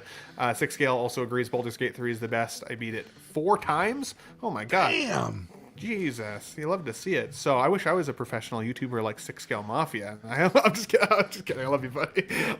No, great takes, guys. Really great takes. Classy Thomas, last but of course not least. You didn't get a chance to talk much to the Toby Spider-Man here. Did you have any thoughts on it, buddy? Did you think it looks good? Are you excited for this one, or do you think it could use some work? What are your thoughts? You know, I think it looks good. I'm one of the ones that's satisfied with it the way it is. However, you know, if there are other people out there in the community who, there's one thing that I do have a little bit of a problem with, and Hot Toys should know about how to correct things like this by now. But in some of those poses on the blogger photos, there is a huge amount of bagging around the midsection and the legs, like when they're in the crouch position. The costume seems to bag a lot and is very unsightly. And this doesn't happen with all of their figures, so I don't know why it's so egregiously bad on Toby and Andrew. And I even think the Tom Holland one was bagging a little bit too. And I don't recall these costumes ever doing that on the Spider-Man figures before. But other than that, I like the head sculpts. I think that they look very nice. And I'm thinking that, you know, if there are people who have, you know, their opinions and they want to share them, I'm all for it. I'm all for it, because if they make suggestions and Hot Toys listens to it and is able to tweak it a little bit, then the things that I thought were maybe I thought were at this level might actually be bumped up a level. So I'm not going to complain when people have complaints, because sometimes it's the nitpicking and things that people do that kind of bring about the improvements. But as it is right now, I'm very satisfied with it. So I'm excited to get mine. Well, actually, all 3 of mine. I think I still, no, wait a minute. I think I have the upgraded suit that he got. I think I'm just waiting for Toby and Andrew. So when I get them, I'll be very, very happy, because I've been waiting for a good version. I do have one complaint. I really wish they had done the toe articulation on the Toby and the Andrew figures. So it looks like they might have it on the Toby. The Andrew didn't, but there has been an update that it sounds like there is. I hope Toby. it is, because that Andrew does. It He just does? doesn't work very well. Oh, okay, but he does have moves. it. Yeah, it's there. Oh, okay, that's good to know, because the old Hot Toys feet are really narrow and pointy, and with that no articulation, so it's just very disappointing. So if they have it, I probably can still work with it. So thanks for letting me know that, Eddie. They need to Justin mentioned it in his review, but if it had because on the bottom of the foot there's that like rubber or hard plastic. If they cut it where they put the toe articulation, it would work a lot better. Because now when you bend it, since that plastic isn't cut, it doesn't go as far as you could get a toe articulation, and then it might bounce back a little bit. It's there and it does move, but it's not the best. It's not okay. Well said, Classy, though. I think those are all really good points. Everybody on the panel, great points on Toby here. It's interesting when I was saying earlier, like, sometimes you go into the community and your wind's taken out of your sails a little bit. And you're like, that sucks. Like, I was kind of more excited than that. But then there are your friends, too, who end up being enablers. Like, I had skipped on Andrew because I didn't think the likeness was really there. And then all I've heard from Eddie lately is how good this figure is once you got it in hand. I'm like, man, like, now I kind of wish I hadn't skipped it, right? So, and of course, trying to find it after the fact is always so much harder. So go with your gut. Buy what you want in your collection. Don't let people take away from that at all. I think that's the most important message we can send here from our nutty little show on a Sunday afternoon. Collector Joey just became a member of the Tough Nut crew. Love you, buddy. Thanks for doing that, man. I appreciate that. Go over to Collector Joey as well. He just crossed the 6K mark, which is mind-blowing. He was on Let's Get Nuts a couple weeks back. Always a really generous dude. Takes the time to shout out everybody. Great community member and really good videos, really good shorts. Lots of really good content there. I actually want to talk to Joey a little bit about how he does his initial intro for his live stream. So he can kind of like turn the live stream on and there's a bit of a countdown before it starts. I think, to let people kind of roll in the door. So I may hit you up on that one, but Joey, you're the man for becoming a member. Love to see it here.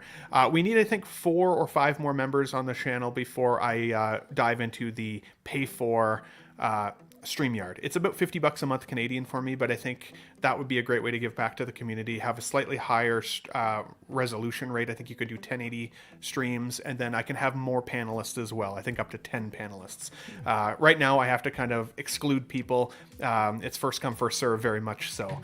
But yeah, Joey, you're the man. Winman in the chat as well. I don't think I saw you earlier here, buddy, but good to see you. Says, there have been pics of Supergirl that have obviously been updated, but nothing said officially from Hot Toys.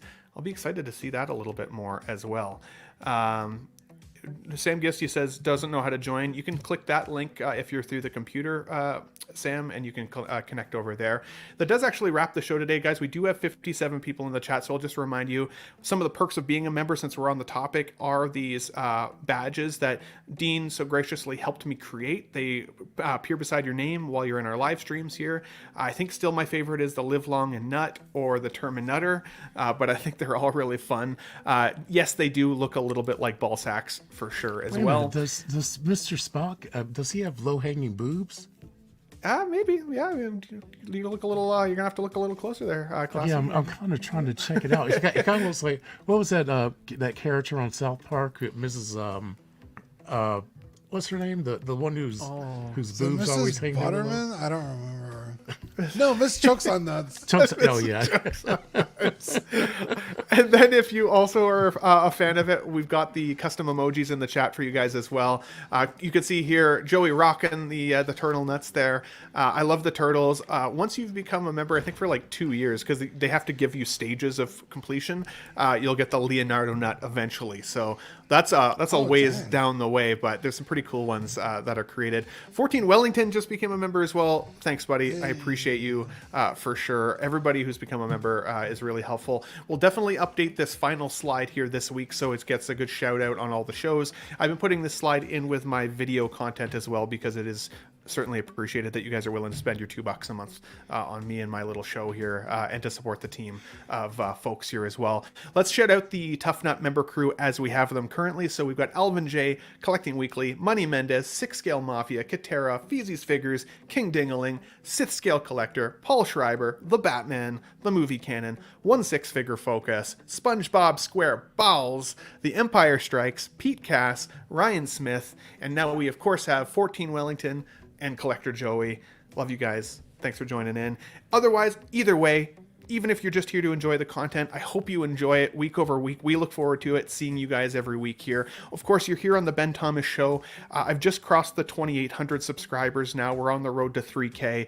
I'll be reaching out to an affiliate here soon for a collector giveaway at 3K, so stay tuned on the upcoming Sunday shows for what we'll be giving away there.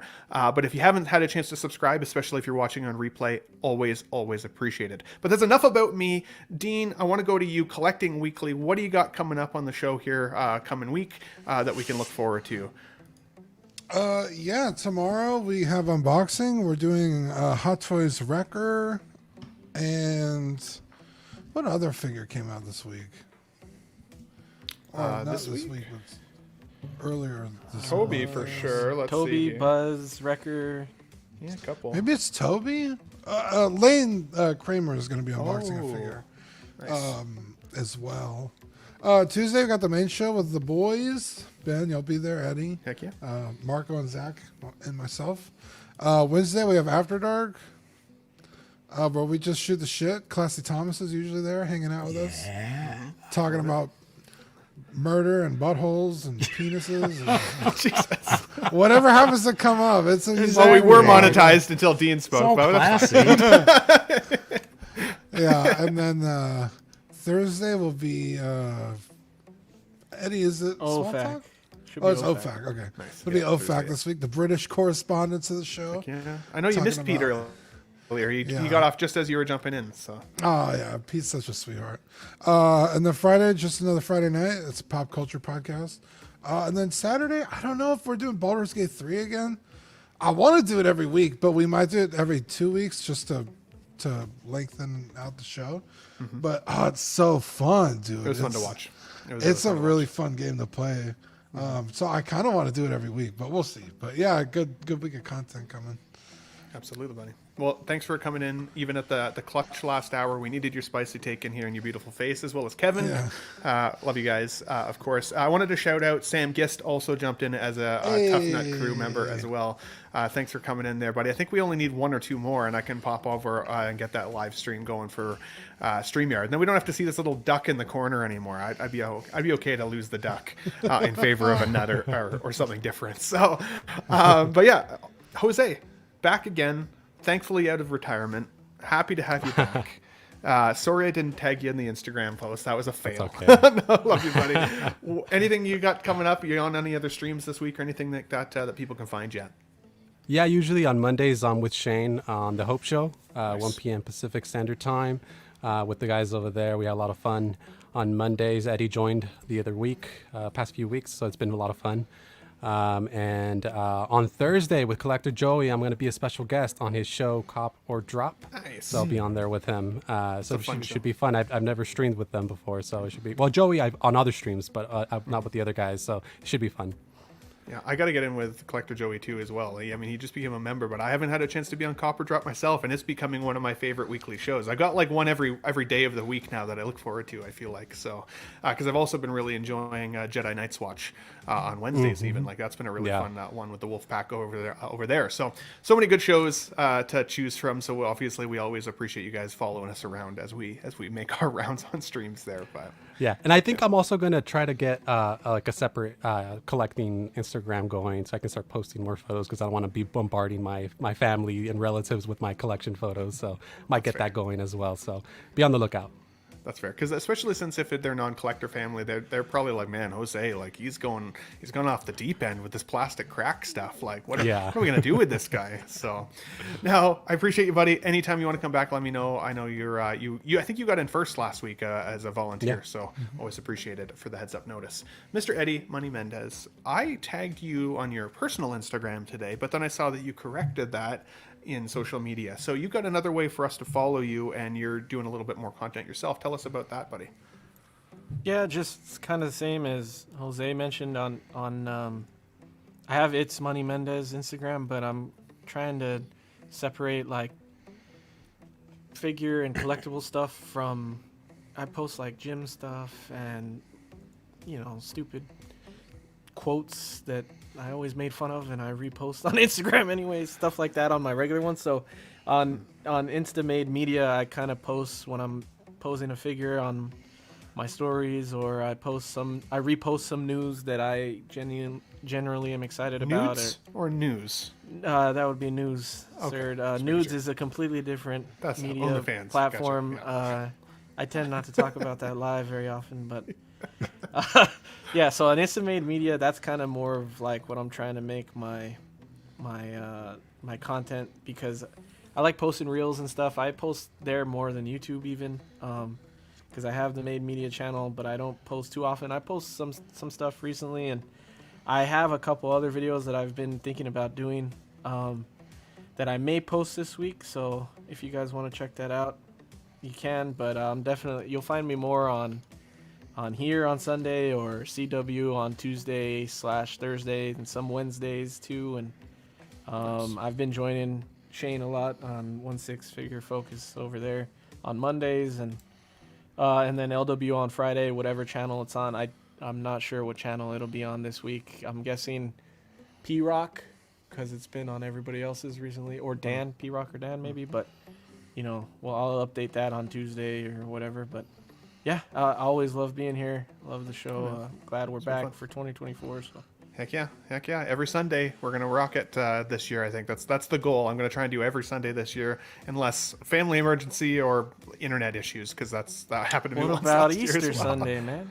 I mean, You you know doing what? Easter I Sunday? don't know if I do much on Easter Sunday other than eat a Oh, okay, buttload of cool. chocolate. We're So doing I might Easter be down for that, to be honest. So we can see how the community goes. Super Bowl? That's a hard one. I'm not a huge football fan though, but I don't know how much engagement we'd get. So like maybe we could have a Super Bowl watch party, and we could just watch the game all together and have some snack. If you guys are not That'd be crazy cool. busy, That'd be cool. that might be fun. So, Classy Thomas. Classy Yes. as always. It makes me laugh now anytime I'm watching another stream and somebody sees you in the chat and they refer to you as Classy Thomas. Every time it makes me laugh. I love that's stuck for.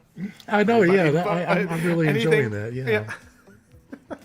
Anything you got coming up either this week or anything we can look forward to from you, buddy? Well, tomorrow I'm actually going to be joining Reverse Zeo on his channel at 7:30 Central, 6:30 Eastern Time, and I think Central 8:30 Eastern. is it 8:30 Eastern? Yeah. Okay. All right. So we're an hour ahead. Oh, okay, that's right. Thank you. Because I'm doing an unboxing. I got my turtles from JT Studios. Hey. And so I'm going to be unboxing all 4 of them and kind of giving them a little show. And then hopefully afterwards, within a couple of days or so, I'm going to try to do some shorts and put them up on my channel. So to kind of give a little bit more detailing. But yes, I'm excited about that. Then on Wednesday, as Dean said, I'll be joining everybody hopefully on with After Dark, because that's a fun place to be. And other than that, I'm just around. I mean, I may give Pete a call and go Brit on you, because I do like going there and every once in a while trying to throw a little British accent on there. Oh my gosh. Now we got to hear your accent. Let's hear it. We have Classy Thomas. You got to have a classy accent. Of course, old chap. Of course. So and every week I try to encourage them to teach me a new piece of piece of slang. So I got down to dog's bollocks. That's my favorite. And so That's my so favorite. I'm waiting to learn some new ones. So I'll probably give them a call and see if I can join them. But other than that, I don't really have anything specific planned. Well, Classy as always. Just appreciate you being here. Either way, buddy. Thanks for popping in and out and being willing to let Dean have your seat earlier and all the things. Absolutely. Very generous of you, and we definitely appreciate it over here. I'll try and get this StreamYard going so we can have a few more people coming up in the next couple shows. But guys, it's almost been 3 hours of your life that you've been sitting here with me getting nuts on this show, and I love you guys. The panel, I love your faces in the chat. Jose, I'd say, once again, we got nuts. Thanks for watching, everybody. Wow, what a great audience. Be sure to subscribe to my channel if you haven't already.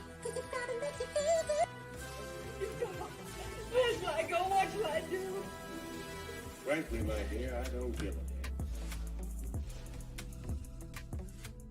It's gone. It's all gone.